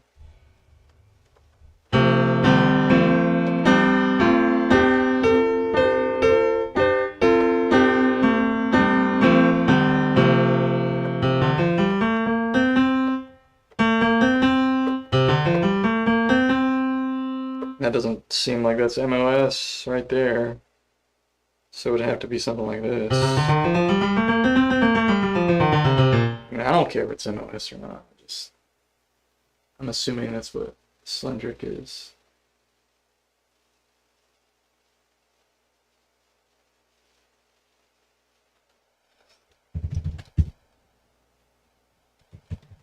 Let's look up. So if you split it in, if you split the 8 Edo steps in half, is it not Slendrick anymore? It's probably something else, I guess. There's probably a couple ways you can do that.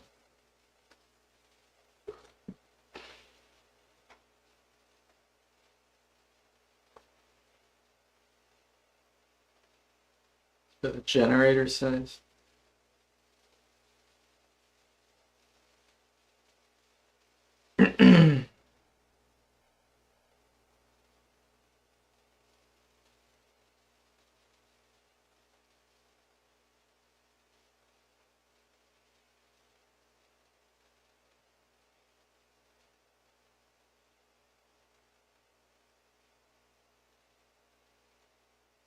The generator is 8 out of 41.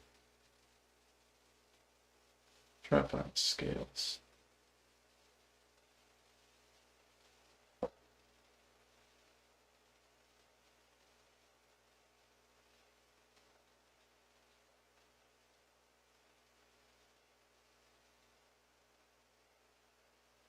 Dude, there's tons of stuff on 41 EDO.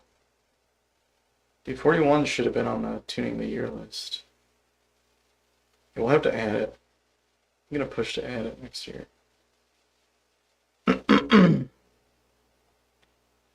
There's like already tons of stuff on 41.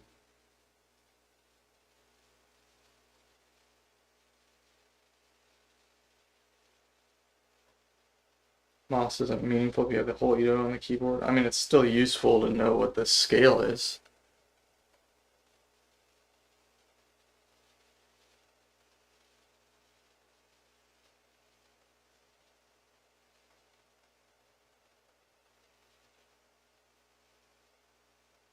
And there's a ton of anti-diatonic scales.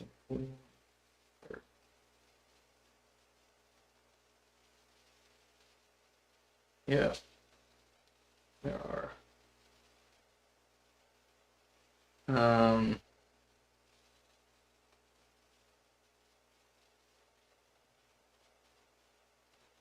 So Slendrick is 5L1S.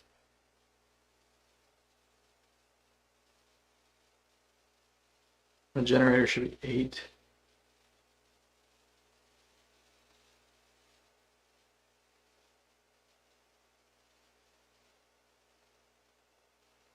They call this machinoid on the wiki.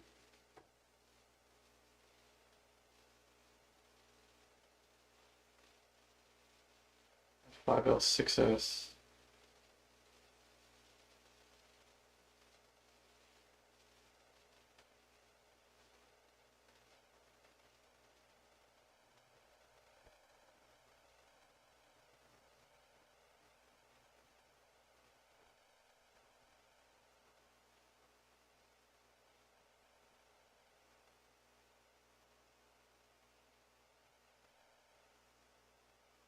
So the 5L6S goes.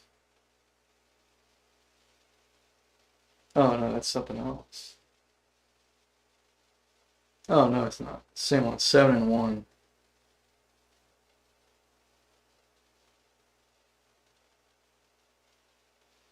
So the other scale I was doing was this.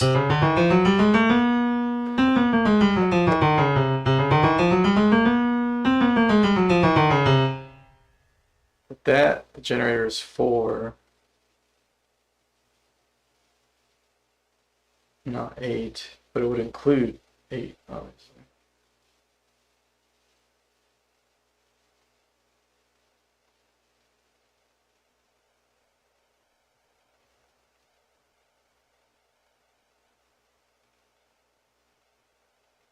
I think the scale I was doing was this anti-sinotonic.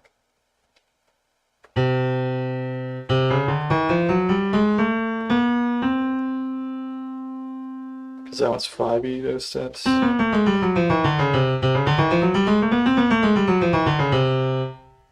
then if you do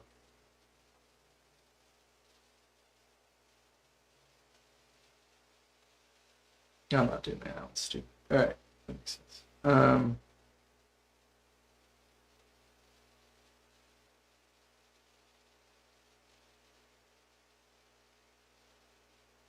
8/7 is the inverse of 7/4, yeah.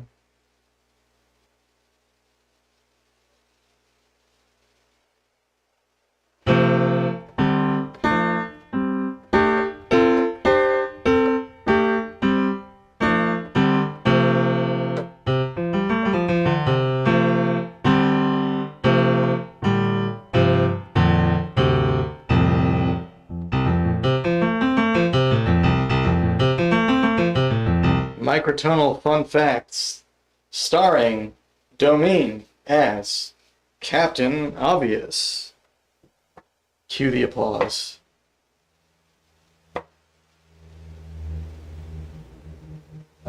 What's the applause? Where's my sound effects? Where are my sound effects?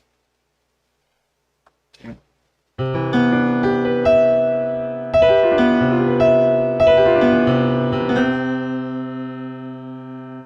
Can't find my sound effects. Dude, stop dragging them over there, man.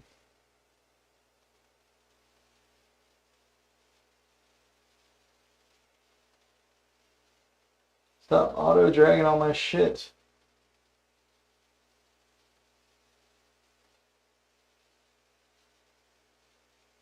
Bro.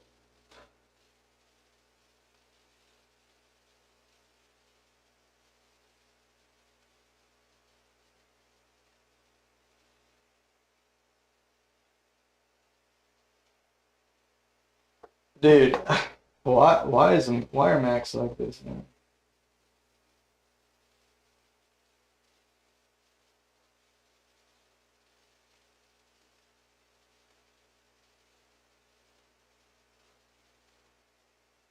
Whatever, we don't need sound effects.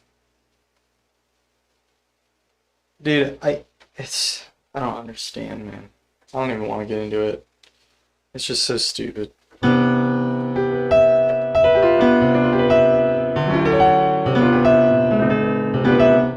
on Mac, if you arrange your folders in alphabetical order, it just automatically lines everything up. You can't put your shit where you want it. It just automatically lines up. And then when you turn off the automatically lined up folders, instead of keeping everything lined up and allowing you to move stuff around, it just puts everything back to how you had it before you auto-aligned everything. So if you want to keep everything in alphabetical order and move shit around, move it where you want it to go, you have to just move it all on your own, I guess. Or there's some weird fucking sequence of steps that is completely unintuitive to just do a basic thing. But what it should do is you just rearrange them, and it doesn't lock them. Like it shouldn't. That shouldn't be like a mode where it's like constantly auto aligning everything alphabetically. It should just be an operation where it auto aligns everything alphabetically, and then that's it. And then you do whatever you want after that. Like,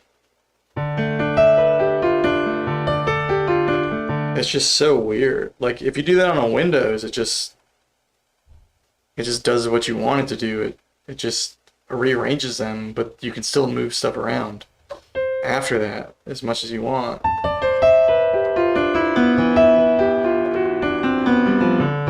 Or at least last time I was on Windows, it was still like that.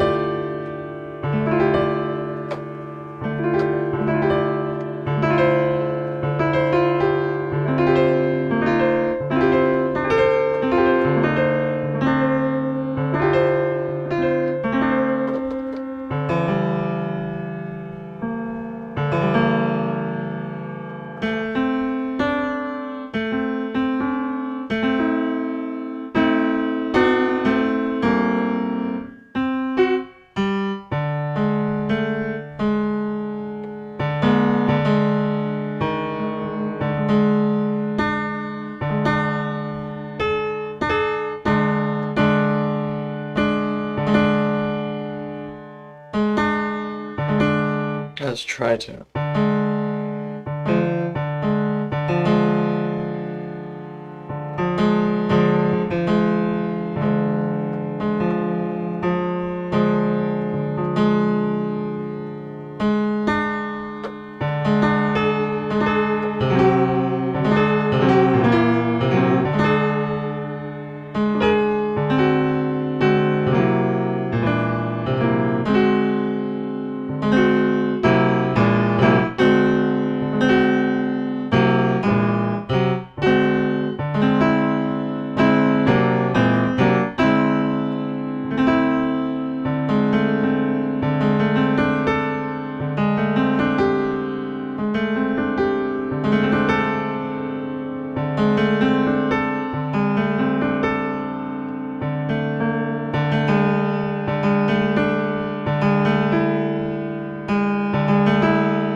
Macs don't like users customizing things for themselves. Yeah, it's definitely not. With Mac, a lot of Mac's stuff feels like they know what you want more than you do, or they think they know what's better for you. Which, with some stuff it works out fine because like you don't get viruses. Like I've never had a virus on a Mac. I've had a million viruses on PC. Although you do learn how to, you know, not go to shady websites and stuff. So I think you get better at navigating that. but, or, you know, don't trust every download, you know.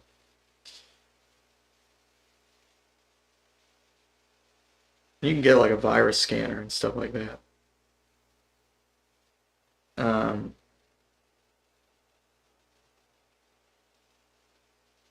Yeah, actually on my last computer, I don't know that I got any viruses on my last Windows computer. But when I was younger, I got them all the time. But I've never got one on the Mac.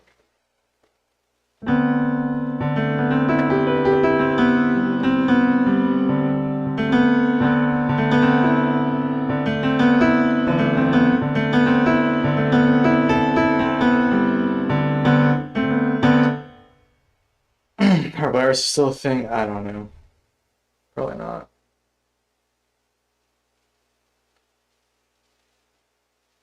I've always been a PC user. Nice. Yeah, maybe that's not even a thing anymore.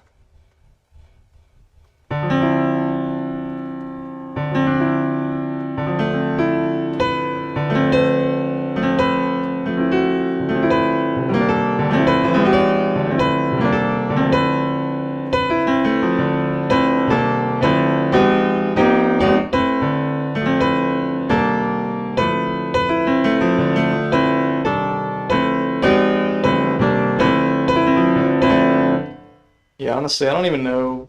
I mean, the reason I got a Mac this time is because the Mac Mini is like actually pretty decently priced. And actually, since I got my Mac Mini, the newer Mac Minis are even more reasonably priced and even more powerful. And it's just like, I guess the advantage of Apple feeling like they know what you want is that when they build a computer, it's like decked out. And then it's affordable and you don't have to think about every little detail. You don't have to worry about getting the right graphics card and the right processor and this and that. And they make like so much of their own hardware, and it's all really good quality. So like I'm a fan of the Mac Mini in terms of what it does for music production. Because like my old computer wouldn't even run Vital. And you know, I could have upgraded to a better PC. But yeah, like the M4 chips are like, I think I have the M2 and they're already sick, but like they're up to the M4 chips already and those are like amazing.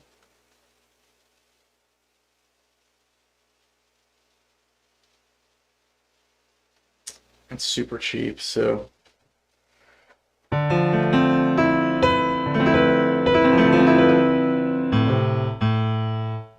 I think Mac Mini is a pretty good deal.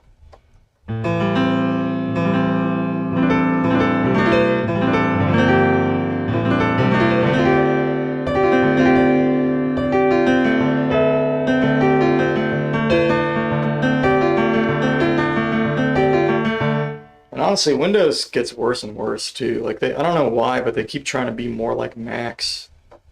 And I wish they wouldn't, because like back in the day, Windows was fine. I mean, it was just super easy to figure out how to use it,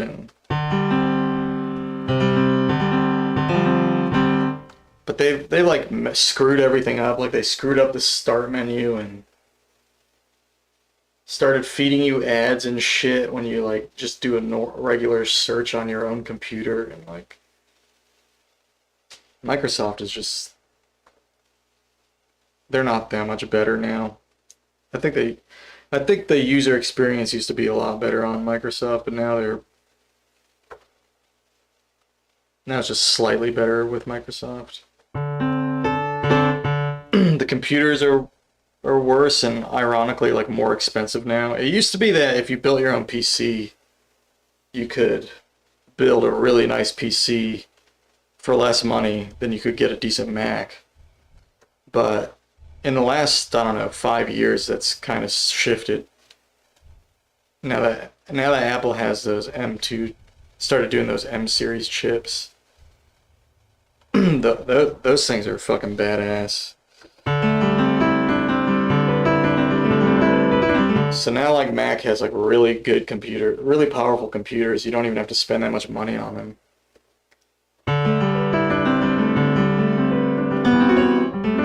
That's what it seems like to me anyway.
CXP days.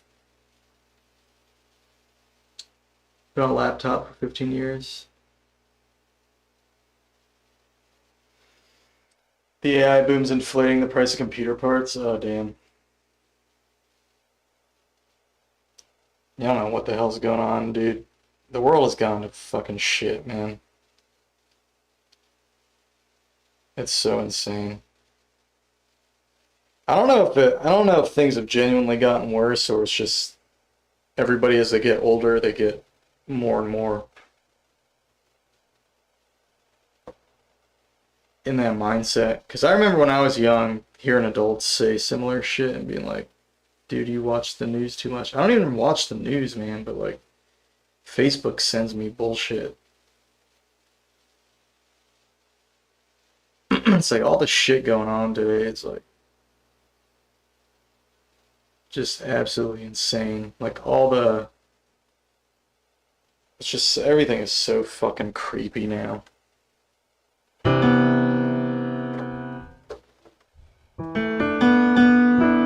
And I like I don't trust anything. Like I don't like the stock market's doing really well, but like as a low income person that like shit is expensive.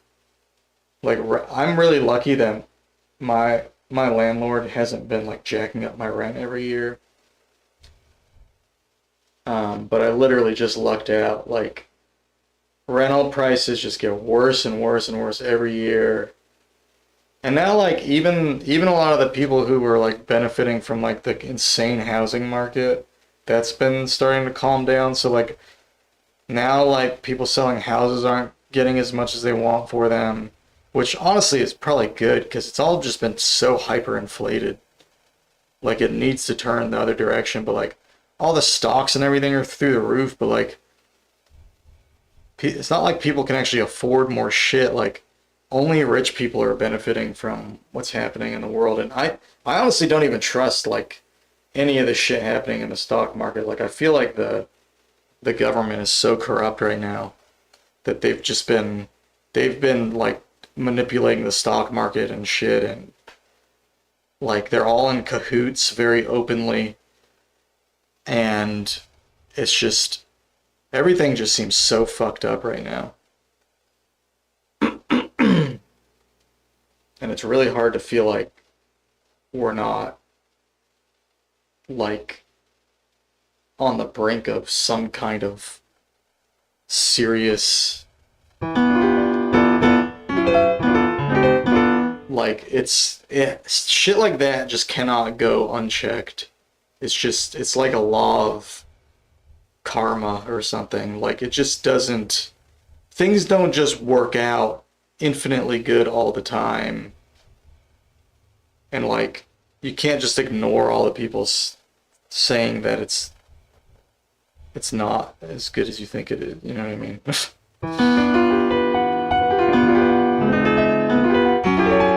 Like, there's always going to be some pocket of people who benefit at the expense of the majority. I'm not saying that's going to change, but like, when it becomes so lopsided,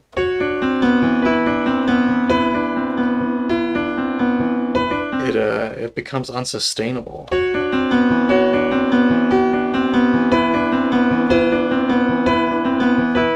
And when like everything is corrupt and all the numbers are lies and everything is just fucking bullshit, then like that it just can't hold up. Like, everything will just fucking fail.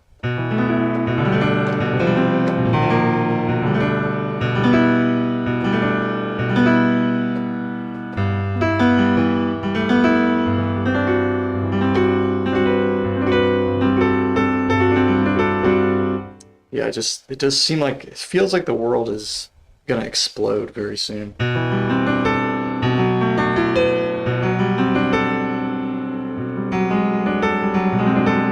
It's not just old people complaining. Revolution coming. But yeah, that's the thing, is old people have always complained that the world's going to shit. But the thing is, I feel like old people always complain about young people making the world shitty. I think the people older than me are making the world shitty. And I'm kind of hoping the younger generation is going to figure out some way to fix this mess. I mean, they're going to have to be the ones to do it.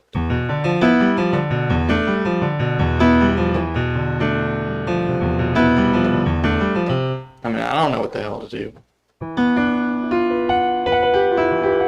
I just make music. I'm not qualified for any of that serious stuff.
Dude, I had something, I can't remember what the hell it was.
you don't know what will happen, but a lot of stuff is just not sustainable. I mean, yeah, man. I hope it's just. I hope it's just fear, and that everything's just fine, and that people exaggerate. People exaggerate too much. I mean, I'm okay, you know, I'm still here. So yeah, I don't know. And I don't really know anybody that's like in a seriously horrible position now.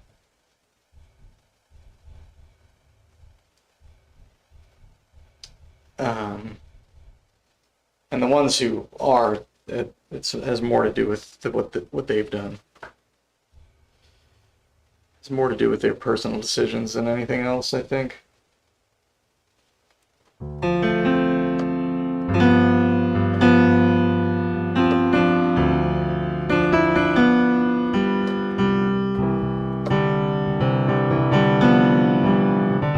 But I will say, I only have a couple friends. I'm talking people my age, like we're, you know, late 30s, early 40s range. I guess mid to late 30s, blah, blah, blah. People I know personally that I've come up with, you know, only a handful of them are like homeowners or shit like that. I mean, maybe that's just the kind of person I roll with, but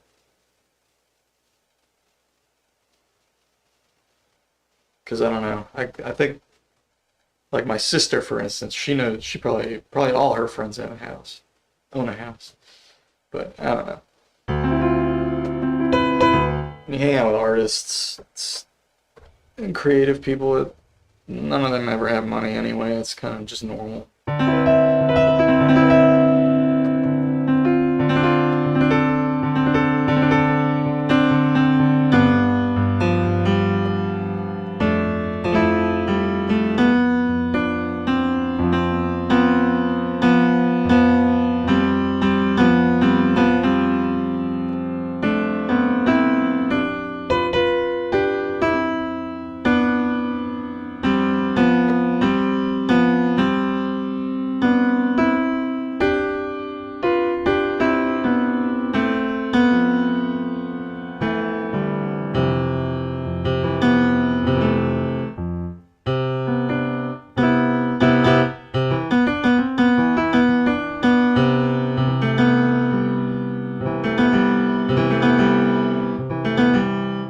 Creativity is a curse.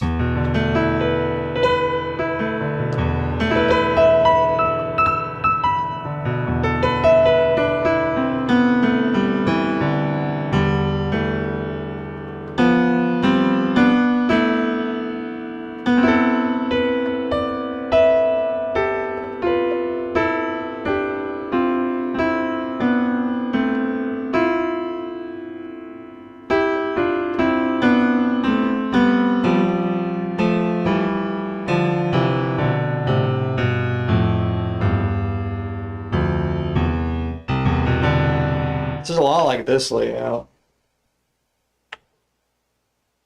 Or, actually, I guess it's more like this layout.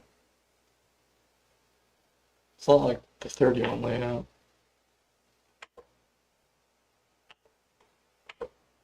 Even C is in the same spot.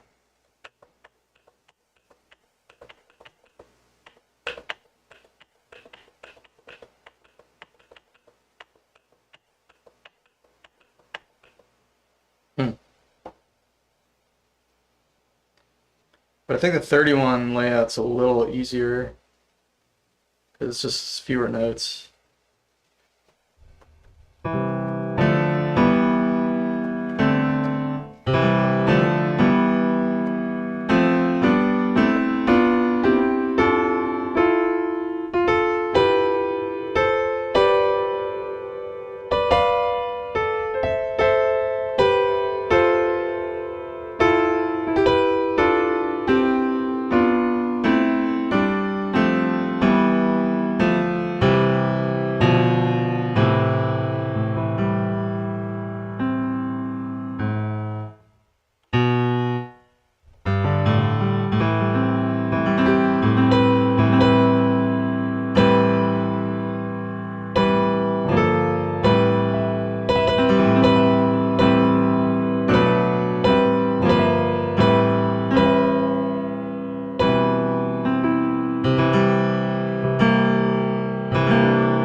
first again.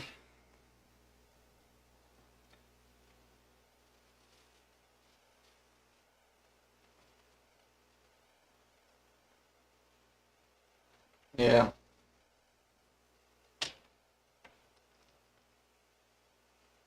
Probably.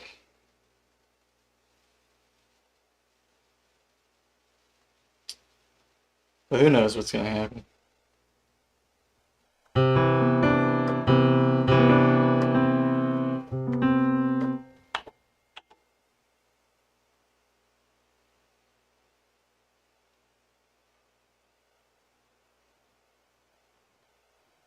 Always happens, first the greed, then the downfall.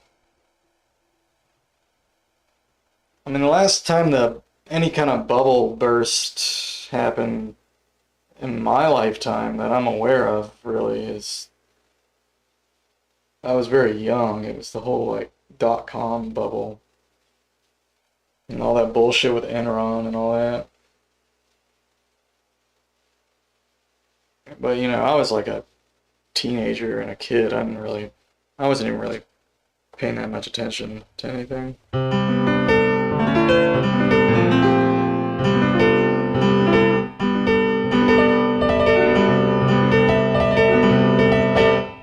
Obviously, COVID was like terrible for the economy. But that didn't really seem related to what people were doing. Like how people were spending their money, and didn't really seem related to like corporate greed and shit like that. It was more just how we had to deal with a serious health crisis.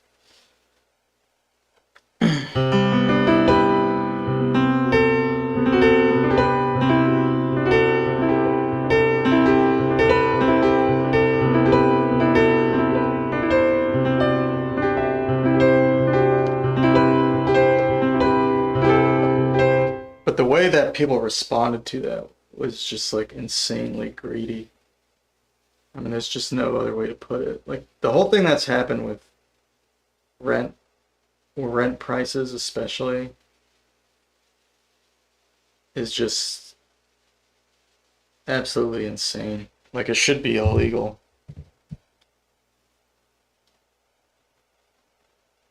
Should not be legal. There should be rent caps. It's shit like that.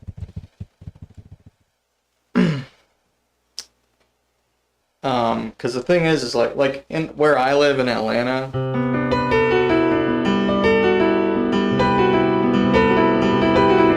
like, you're lucky if you have a landlord you can actually meet and interact with, because so many of the houses in Atlanta and in all the little towns around there, the greater metro area, they're owned by these big investment firms, and they just streamline everything. You never meet the owner of the home because it's owned by a fucking investment firm. And the people you talk to, and this is when I first moved to Atlanta, I lived in a place like this, and the people you talk to work in some office in Texas, and when something goes wrong with your house, they like put out bids to all these different companies, and they have to wait. They like wait. I mean, they don't have to, but they choose to just wait for the best price and shit. And it's just they have absolutely, you never even meet them. You never even get a key from a person. There's a lockbox, and they pay people to come out and maintain the property when it's like showing. And then when you live there, obviously you're expected to keep up with it, which that part's fine. That's just normal. But like, they changed the rent. They upped my rent $300 per month after I finished my lease, because all they do is they do a calculation and figure out what the best price they can get for this house based on the current market prices. And it's just an investment. Like, when my heat went out, they wouldn't fix it right away because they wanted to wait for this bid war to end. So I was literally like cold. Like, I literally just had to sit in this house in the fucking freezing cold for like an extra two or 3 days because they were doing this bidding war bullshit. And like, I'm calling them up at this fucking office. They don't even answer the phone unless it's between 9 and 5. And the thing is like, they treat it like an investment. They don't care about you, the tenant. And you have no relationship with anyone that's real. Like, you're not even talking to a landlord. You're talking to some office manager or whatever. They don't even like, there's no title landlord anywhere. They're literally just investors. And you can't haggle the price of the rent if they want to put it up. They don't care that you were just there for a year. They just want to make as much money as they possibly can. They know they can raise the rent and that they can find a renter. And that's literally what they did. So I moved out after they raised, because it was already way overpriced. It was like way outside the city. I had to pay $1,200 a month. I had no time to do shit. I just had to work constantly just to fucking pay rent. And then the house was just okay. It was like, again, it was like a 30-minute drive from the city. So I don't know how the hell the price was even as high as it was. And I just did Uber Eats.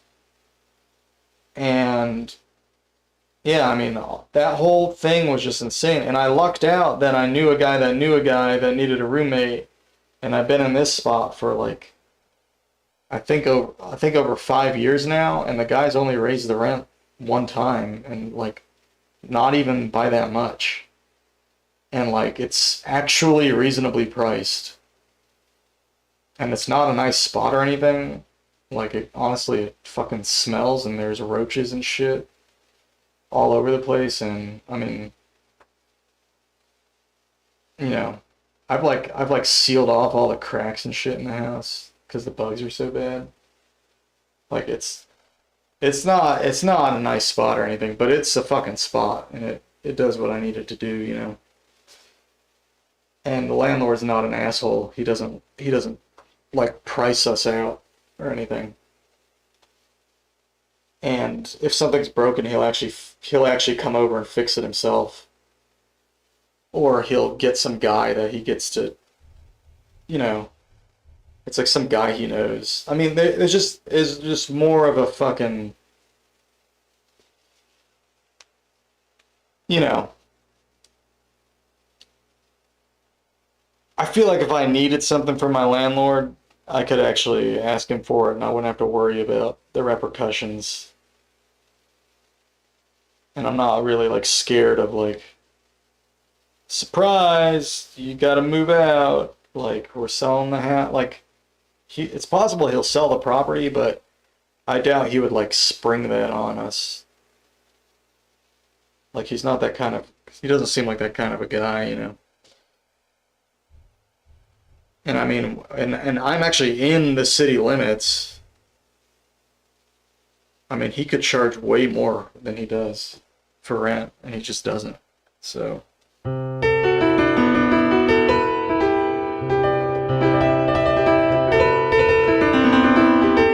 But I literally just lucked out.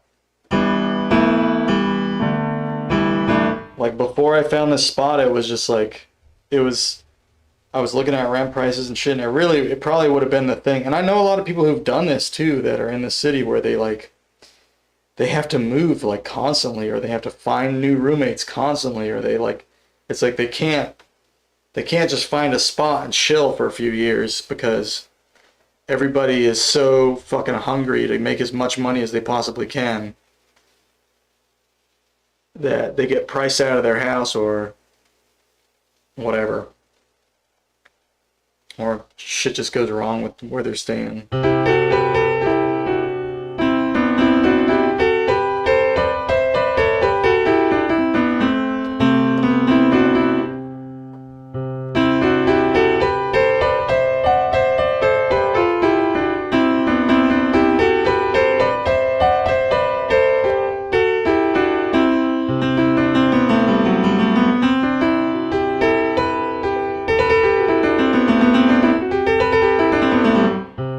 Yeah, I feel like if you're a landlord, you should, I I mean, I feel like housing should be treated as a service. Like, it should never be seen as an investment. That's just very bizarre to me. Like, it should be seen as like as a service industry. And it's like, it's almost like related to both service and healthcare in a way, because I mean, it literally, it's shelter and like shit like that. Like, I mean, if you're a landlord, you're responsible for the property. Like, it's your property. But then if you have tenants, like, they need to be able to live, you know, and not have to, you know, you have to make sure the house is livable.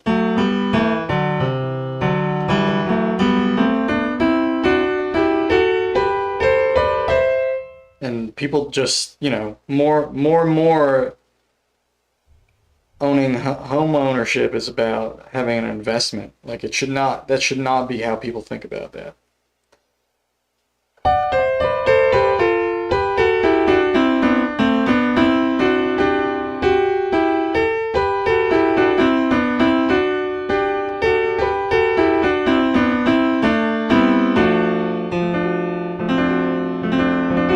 Roaches are superior to investment company. That's right.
There's stuff that nobody really wants or actually needs. They try to tell you need it. Yeah, I mean, that happens with fucking plugins constantly. All these videos like, oh, this fucking plugin, and it's like you watch the video and you're like, oh man, this shit's I'm gonna finally sound good once I get this stupid plugin. It's like, no, I'll sound good when I actually like spend some time to learn the fucking tools I have.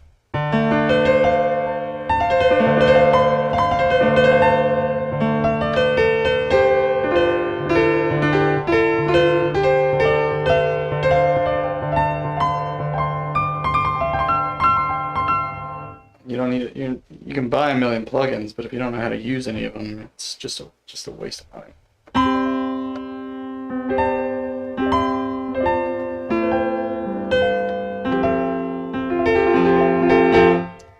But, you know, part of it too is just, it's fun to play with new plugins. Can't really. It's not like it's bad, but.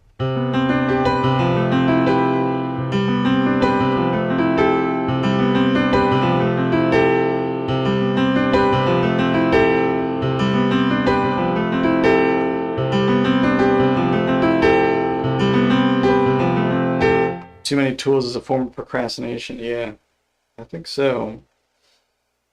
It can be counterproductive for sure.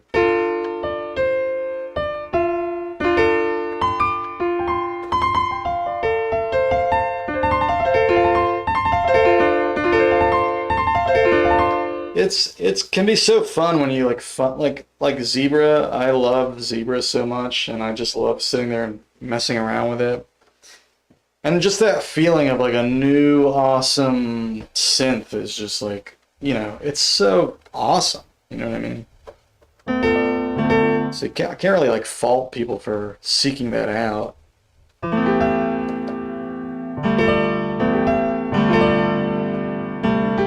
Like I don't really need Zebra even. Like I'm glad I got it. I've gotten so much enjoyment out of it.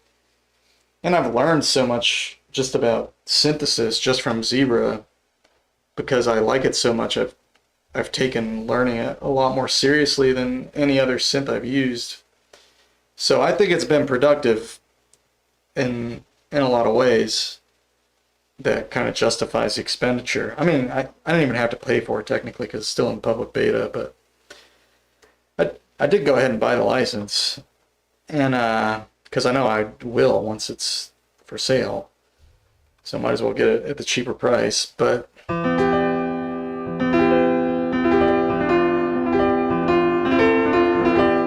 on the other hand, when I bought Sumu, I bought it because it seemed super fucking cool, and then I have no idea how to use it even still.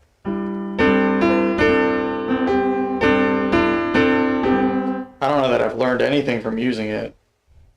If anything, I think I've just become more confused. And it is a really cool synth with a really distinct sound, but it's also like a kind of a burden because I know I eventually have to like sit there and figure out how the fuck to use it.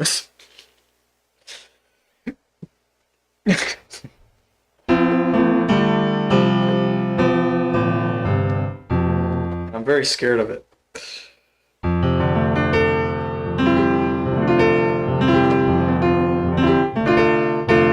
But yeah, because of that, I'm like, I don't know. I'm hesitant to buy a new synth. Like, it really has to be like, it really has to seem special to me for me to actually pay for it.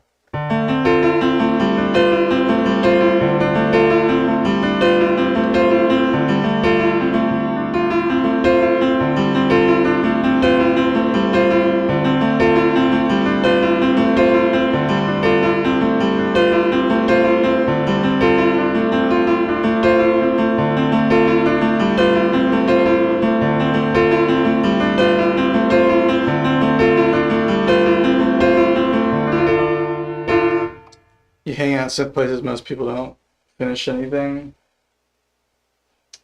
Yeah, it's hard to finish stuff, man. I mean, I haven't finished 99.999% of shit. But I'm glad that I've finished what I have finished and actually have put some music out there. But it is so hard to actually finish something. I mean, it takes so much fucking work. It's insane. Like honestly, because I like work on that album and I hate working on it because it's been so long and it's such a huge project that I don't want anything else I do to be that serious. Like everything else I do with music, I just want to noodle around. I don't want to put that much pressure on myself. Like it just gets to be too overwhelming.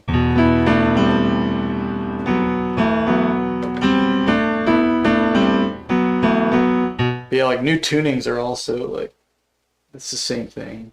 Trying too many tunings, it can be a problem. You can't stop making weird Zen training apps. At least that stuff is like useful to more people. Set the standards too high. To some extent, but I mean to some degree it's perfectionism, but also to some degree it's just when you've made music for as long as I have, I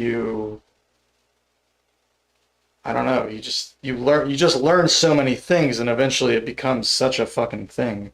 Like like when I was just playing piano, the piano was overwhelming, but I didn't think about anything else. So if something got recorded, it was because some guy recorded me. But now I barely even play piano because I'm like in all this microtonal shit, and then even all the stuff I have written on piano that I'm recording, it's all, I've had to record it all on my own. I had to figure out the fucking microphones and shit. I had to get all the fucking gear, you know, which means I had to like go sit in a car and make extra money. And I've had to like sit there and read fucking mixing textbook and go on the internet and read bullshit about mixing and watch videos and then sit there and actually fuck with the shit and actually figure out how to do it. And then you spend hours and hours and hours and hours and days and days and days and weeks and weeks and weeks and literally, yeah, at least like the last album I put out took me, I think 2 or 3 years, and there's no drums, no bass. It's just some asshole badly singing, playing piano decently, but the recording is not even that great. I spent so much time mixing it. No one gives a shit. Nobody listens to it. And then it's like, oh, well, all that shit needed drums anyway. It kind of sucks because it needed drums. So what do I have to do? Well, I can't get a fucking drummer. Nobody wants to play drums with me, so I have to learn how to program all the drums, which means I also have to learn how to mix all the drums.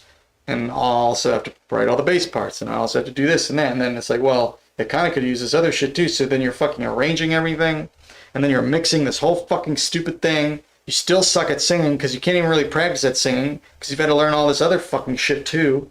And then you're becoming worse at piano. And then, like, everything, you're doing a million fucking things and everything is evolving at a snail's pace. That's where I'm at. Because nobody fucking gives a shit about what I'm doing. So I have to do everything. And if you do everything, you're just gonna kind of just, the most successful I can be is to be just okay at everything. Just okay enough. It's like, I don't even think my standards on anything is that fucking high. It's just, I'm not gonna not put some time into it. I'm not gonna not try to get a good mix. I'm gonna try to get the best mix I can. Try to get the best quality sound I can. Try to put out the best music that I can. And then after all that, it's like still nobody fucking gives a shit. So I don't know. I just, it's so frustrating and overwhelming that, you know,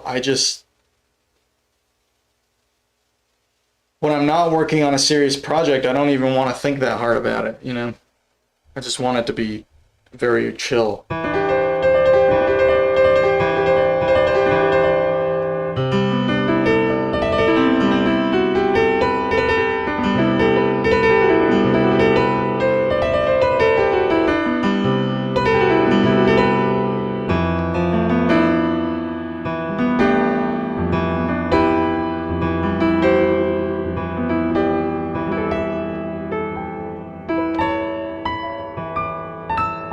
If I had a team, I wouldn't have these problems. I don't have a team. If I had a sound guy, if I had a recording guy, a mixing guy, a drummer, like if I had a band and a fucking team, man, it'd be fine.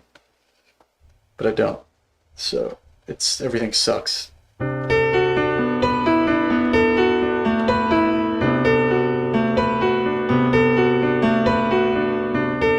It's really all I really want to do is just focus on writing songs and composing pieces, and that's it. That's all I want to do. Learn how to make some microtonal music.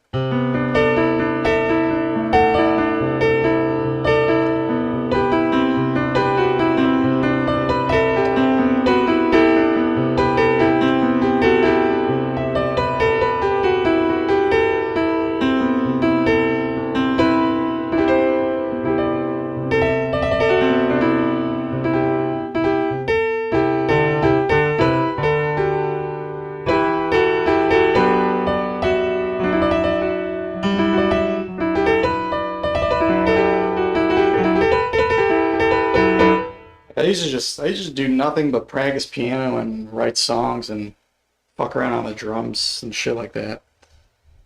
Man, I miss that.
But yeah, in a few months, I'm gonna release this stupid album, and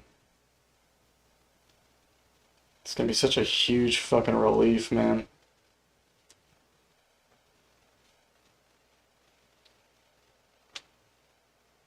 You know, they're gonna be like, really, it took that long? Why did it take that long?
Yeah, pretty much all the like the most successful people I know musically, they all have like a fucking team, man.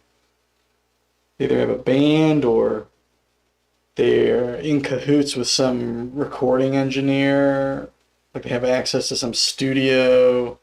They get people just support what they do, and they get all these extra resources. And for whatever reason, maybe I just don't deserve it. Bad music or bad social skills or both. I don't have that shit, man. So I have to do it all on my own. It's just a terrible way to do things. It's terribly inefficient. I mean, some people have had success doing everything on their own, but it's becoming more and more of a thing. The bedroom producer. It's definitely a thing now, but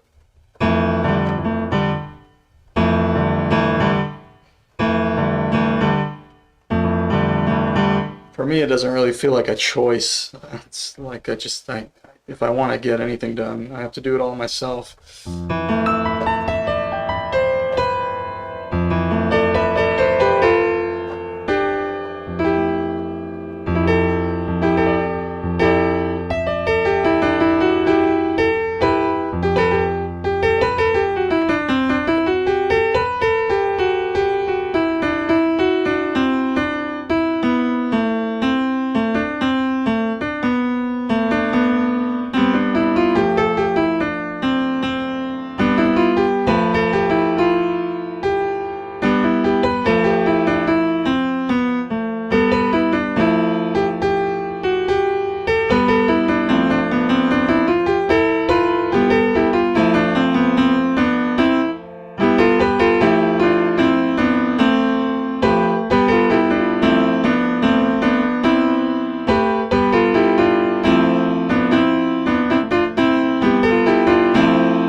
The color influences the sound. I definitely agree with that.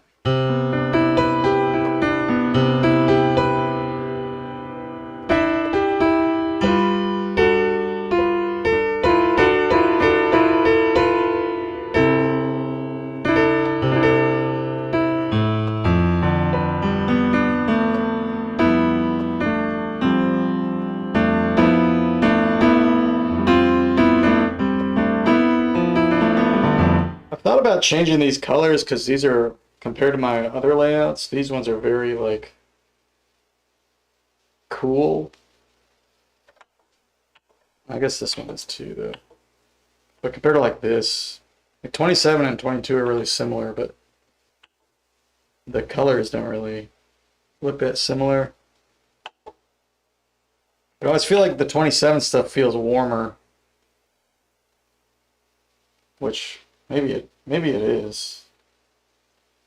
Maybe the sound is warmer, I don't know.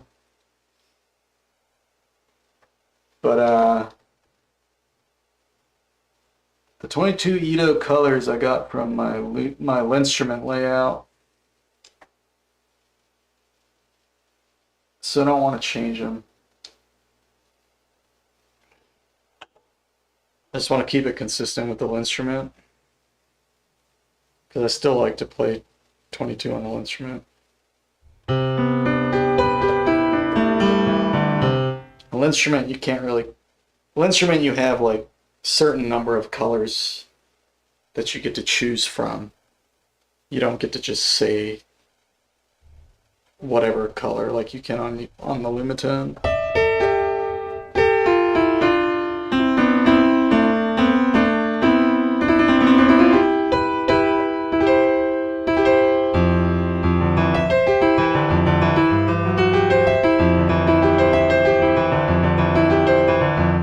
The lin colors suck. I think they're fine. It'd be cool if you could customize them a little more, but you can customize them. I mean, they just have they do output like a RGB value or whatever. I don't know how that all works with the electronics, but you can modify the code to do your own colors. But apparently Roger Lynn didn't want to allow for that because on the linnstrument, like certain colors seem to work really well and other ones don't seem to work well at all. They like, I guess they don't shine through the texture or whatever. No, not in the firmware. You have to go in and encode it. Not with the firmware, no.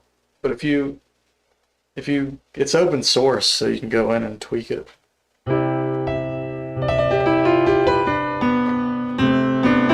It'd be cool if someone made a color customizer like web app for the linnstrument or something like that.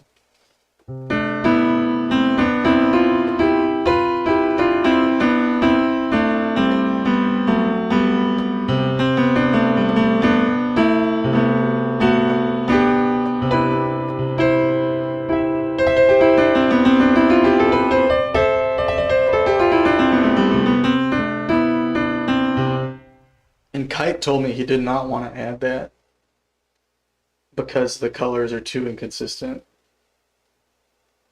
Like some of them work and some of them don't. So he didn't want to add the that functionality to the micro lin.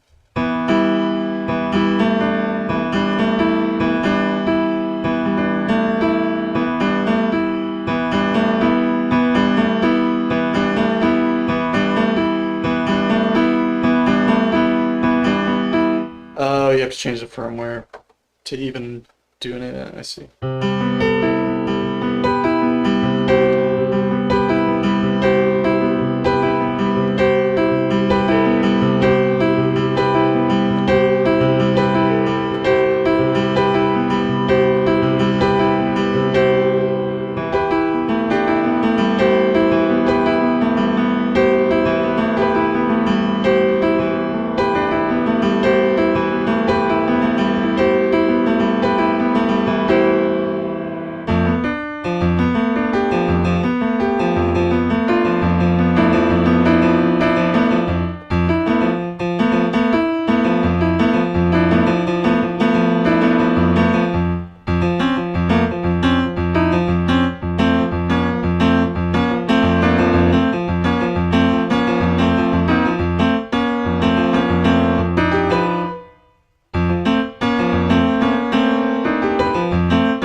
maybe the firmware's not that bad. Your experience with embedded stuff were awful.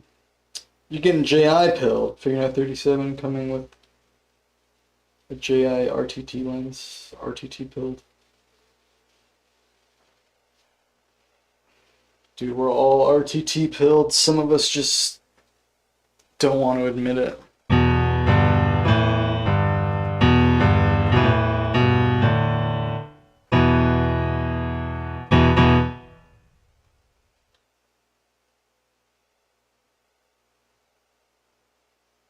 There's only one of us who is truly pure.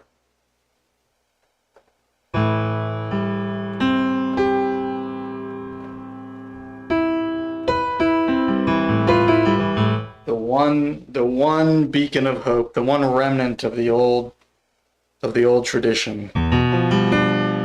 The pre-RTT Zen world lives on through Doman. The Ultra Pope himself.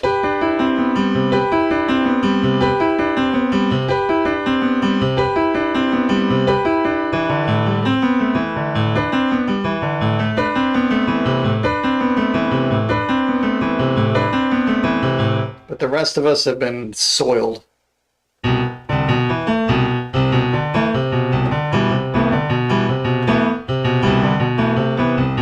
Only kinda. Wait, what? You mean you all? What are you saying, man? You are RTT pilled?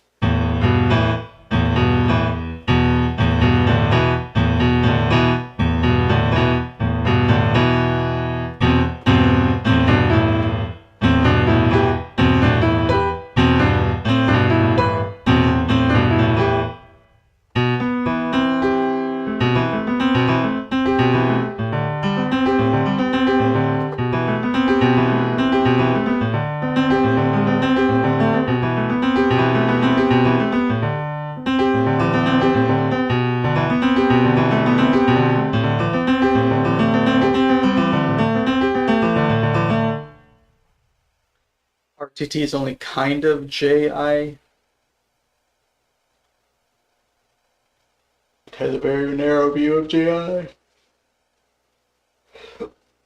RTT is JI without the cool sounds. RTT is definitely not JI. You could do JI your whole life and never do any RTT. Are there certain things that people who do JI do that people who do RTT might also do? Yeah, I mean, they both can do stuff with lattices. But you can do lattices with Itos. There's some broader things that you could do in either one that don't really belong to either one in terms of like harmonic analysis and scale construction and stuff like that. And maybe some of those tools get more associated with one approach than another, but RTT is definitely not JI, because you have to, I mean, RTT is just tempering. That's literally what it is. So. But it's very obsessed with JI. In terms of how it classifies things.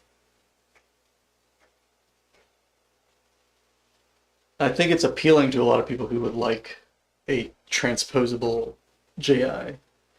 But I don't know, I think there's more to it than that. I mean, I think people start to enjoy certain structures in RTT, like certain temperaments. They get a kick out of whether that's a purely intellectual thing or something they mess around with in Scale Workshop or in the DAW, I don't know, but I think Porcupine is a great example. People have actually written music in Porcupine. I don't know if we'd have much Porcupine without RTT.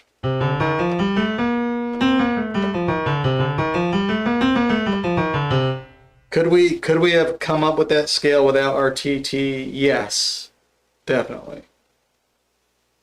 I think RTT is, since we're it's really just how you talk about tunings in a broader way and how you make connections between distinct tunings. And RTT is what has the language for that and the logic for that. And I don't think there's any way to deal with tuning the way that we have while avoiding RTT or something very similar.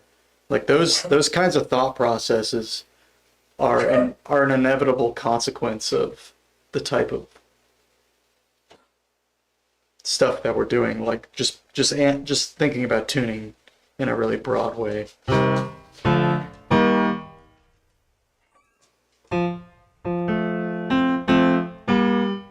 Like I think RTT is inevitable to some extent. Which I'm sure Doman does not like hearing that, but that is I do think that.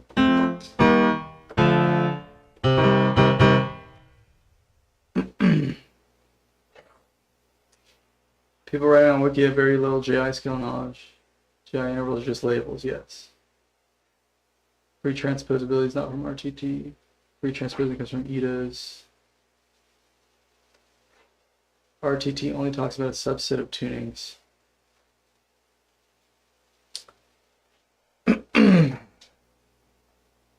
I mean, it talks about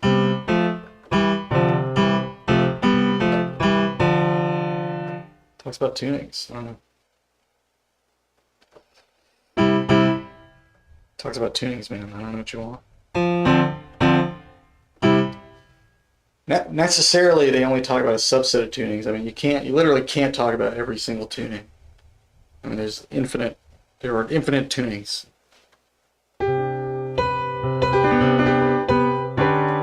Yes, it's only about rank 2. That's true.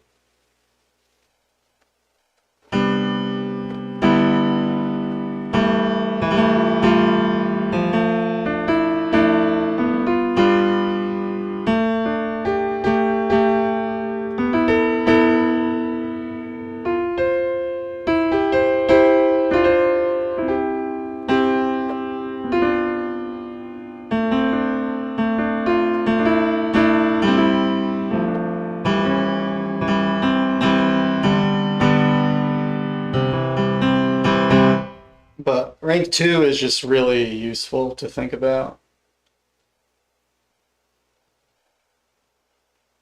Even if you don't ever do rank 2, it's useful to know how to think about rank 2 stuff. Like most of the most popular scales are rank 2 scales. So even if they're in an Edo, like you can still think about the tuning as a rank 2 structure, and you can think about it more flexibly if you think about it in rank 2. And even the scales that aren't rank 2, like you can think of them as mod mosses, and you can still apply a lot of the same logic to the mod moss. It is convenient. It's like not a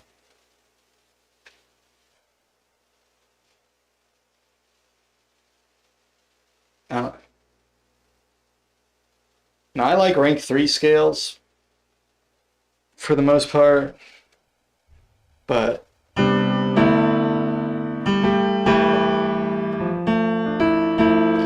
yeah, I mean, I agree with your assessment that most RTT people aren't making music.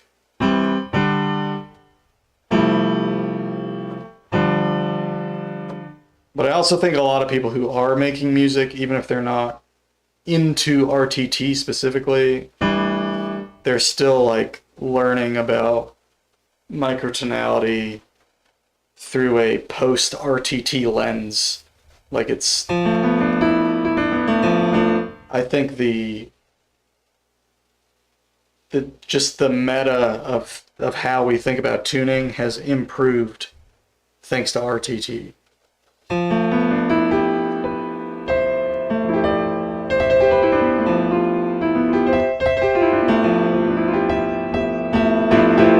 Now, is it good for pure JI people? No. Is it good for pure Edo people? Probably not. Not that I even know who the hell that is. I don't think I've ever met one. But yeah, I don't know. It's a little messy, but it's convenient. It does give us. It gives us tools of thought. For you, it's high, convenient thing higher rank. Yeah, my mapping colors are higher rank, but yeah. No, I know. It's rank 4, I guess. But they're rank 3 or whatever. But the scales I use are rank... Most of the scales I played are rank 3.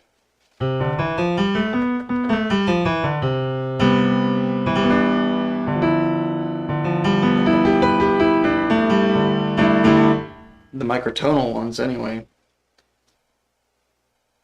I probably don't do that much rank 2 stuff when I write in 12 EDO either, because I like to use a lot of key changes and stuff. Or maybe not key changes, but I like to like scroll between different keys like in one chord progression or whatever.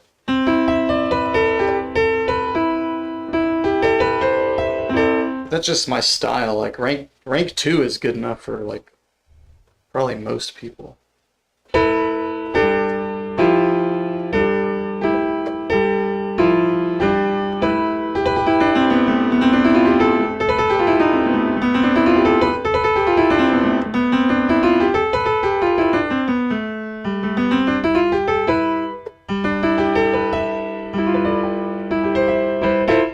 I kind of like how when the structure of the scale is slightly more nuanced, it doesn't feel like you have to do as much to get a more sophisticated sound in a way.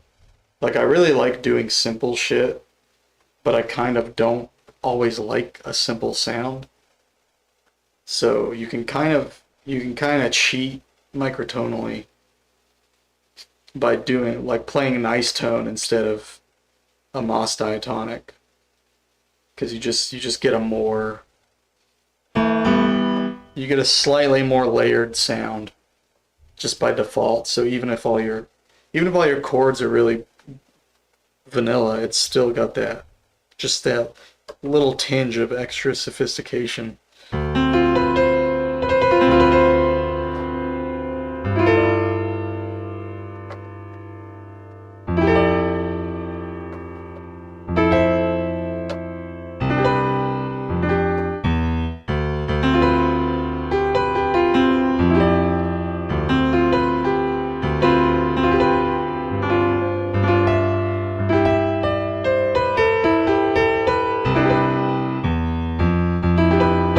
But I think I don't like mean tone that much because it doesn't add any of that.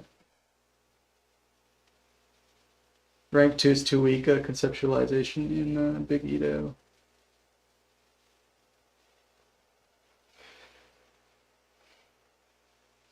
RTT is anytime you're thinking of JI when using not JI. I guess more broadly temperament is, yeah. But RTT is like the most fleshed out theory of temperament that, or at least it's the one that most people use in the Zen community. But yeah, I think like when you have sharps and flats, I don't know the logic of all that. Like I think one time Kite was saying that when you add ups and downs, the notation system becomes rank 3.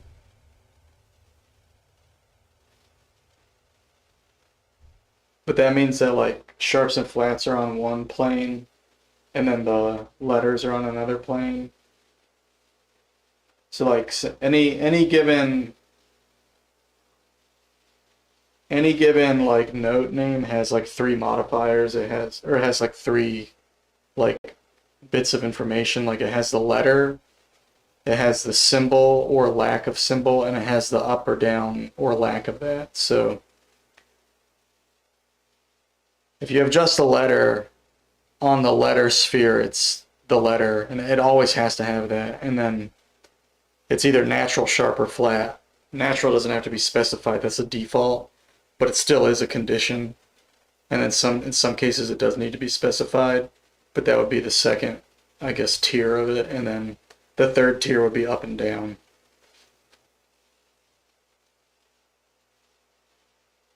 And you can actually use ups and downs interchangeably with sharps and flats.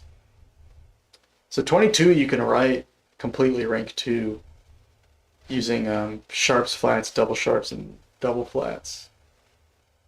But it's just easier to do ups and downs. Same goes for your colors. Well, I have 4 different colors. I don't know how it works with the colors. But the colors just match the notation. So like this is, the light blue is natural.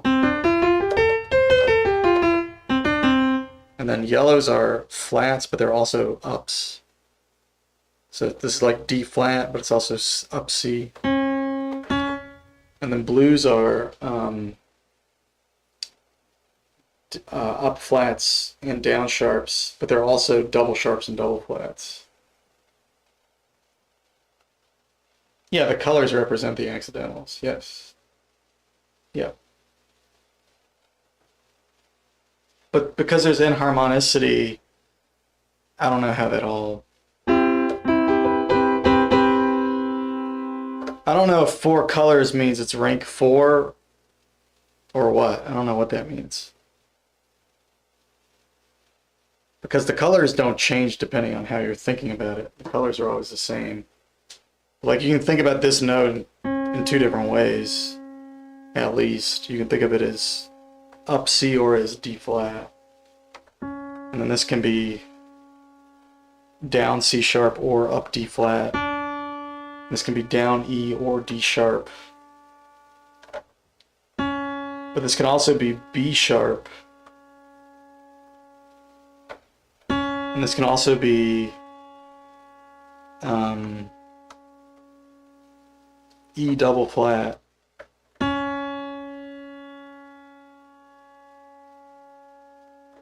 And so on. So like this can be C double sharp. So like if you go this way, you sharp everything. And if you go this way, everything is up and down. And if you go this way, everything increases by a letter. Kind of, not really. C, D, E, F sharp, G sharp, A sharp. I mean, that's B sharp. But that's not D sharp. Or, that's not C sharp. It'd be C double sharp. So yeah, this would go through the balloons. This would go through the letters. Through the chain of sharps and flats, I guess. Whole tones, whatever. So it'd be C, B flat, A flat, G flat, F flat. It'd be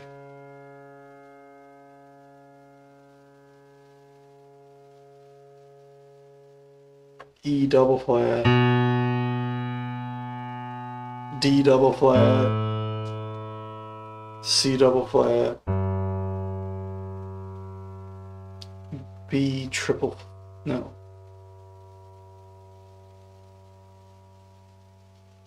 B quadruple flat. Wait, no, that can't be right.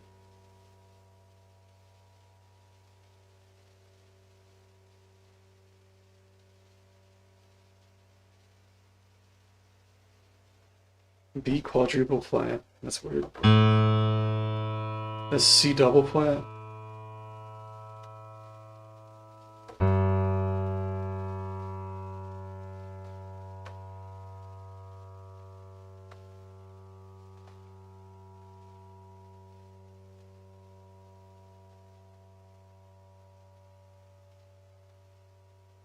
It's B flat, double flat, but that would be B quadruple flat, which makes no sense. No, it's B triple flat.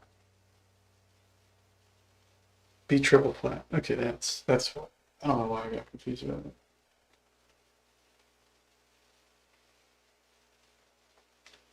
Sharps, flats, and ups, downs.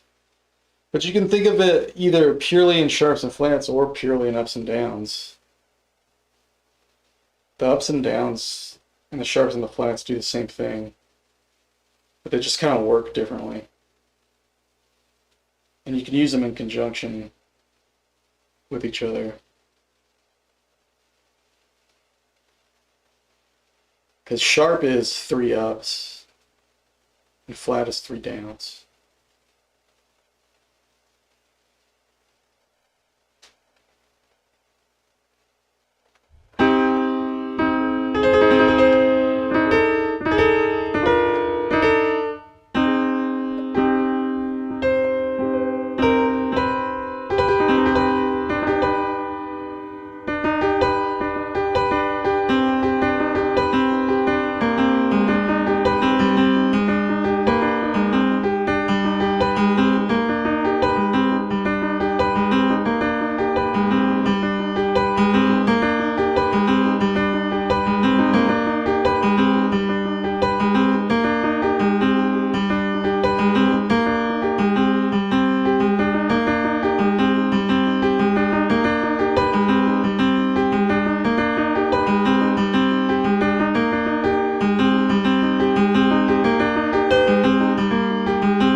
Ito itself is rank 1, and using higher ones are conceptualizations used to make sense of it.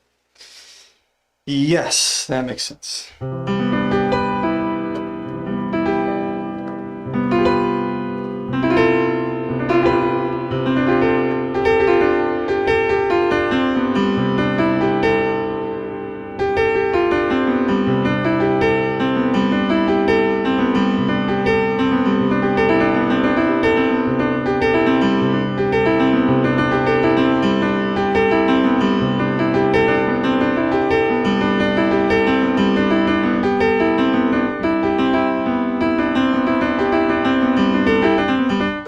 Right, it's just splitting splitting an octave into an even number of pieces. That's all it is. The musically irrelevant part of it is that you're cutting up octaves, and that is a pretty big deal. Just because of octave equivalence, but you don't necessarily have to do that. And you get octaves in JI too, so.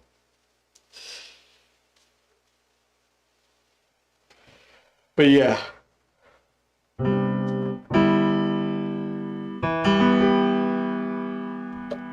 You kind of have to find the musically relevant.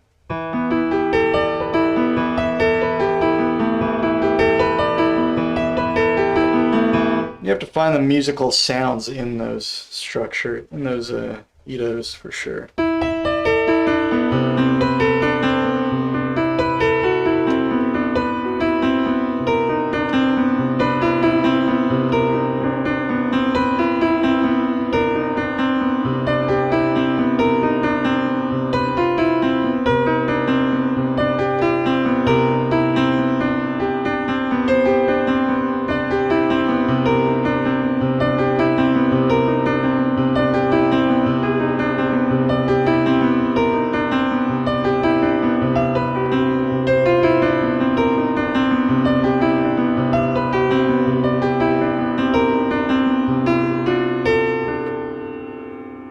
To the mess.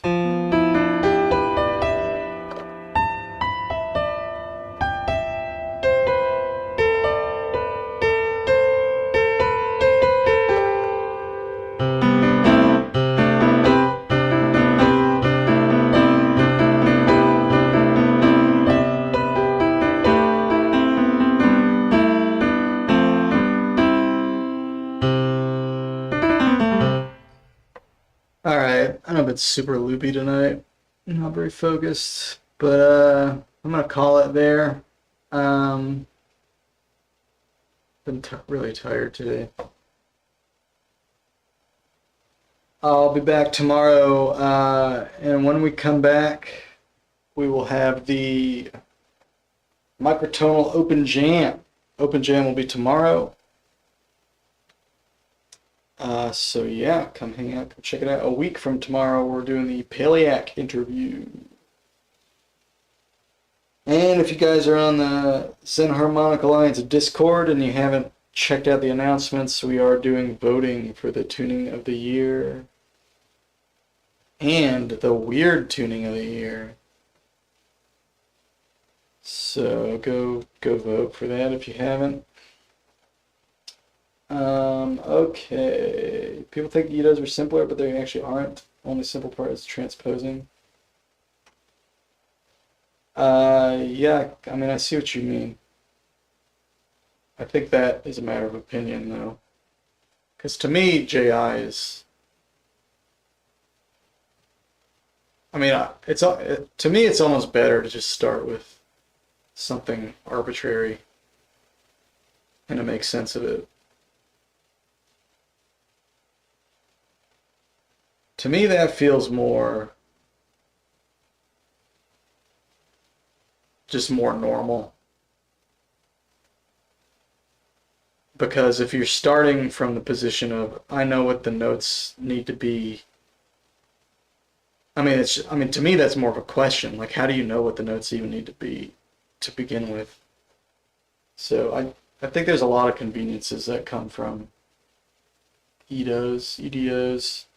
And then when you do impose limits on JI, it's not really like it's you have to put some constraint on your pool of notes. And with JI, there's a lot of different methods, and it's kind of hard to, for me, it's hard to even choose.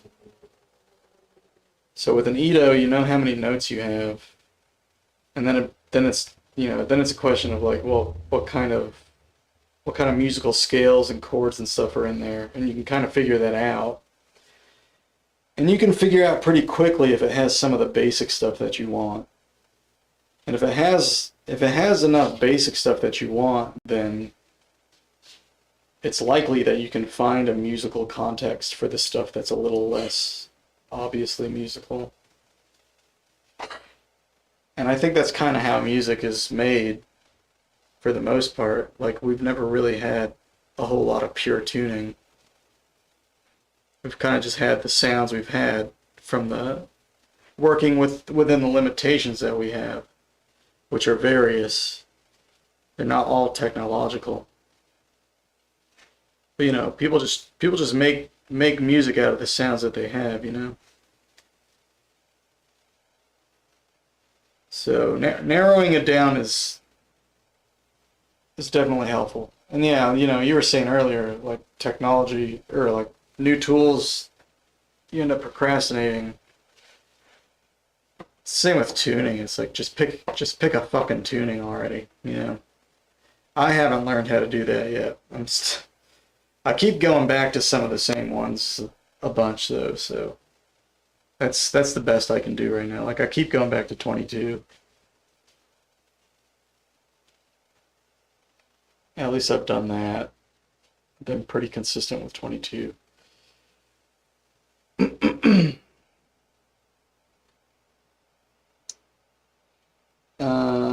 But yeah, it is very interesting to think about. I would like to go on a JI arc at some point, and then maybe we can have a real conversation, because I'll have more experience with your perspective. But in the meantime, it's all just a lot of thought games on my part. I don't really know. But it is fun to think about. Alright. Well, I'll see you guys next time. Thanks for hanging out. Have a good rest of your day, rest of your night. Catch y'all tomorrow. See y'all tomorrow.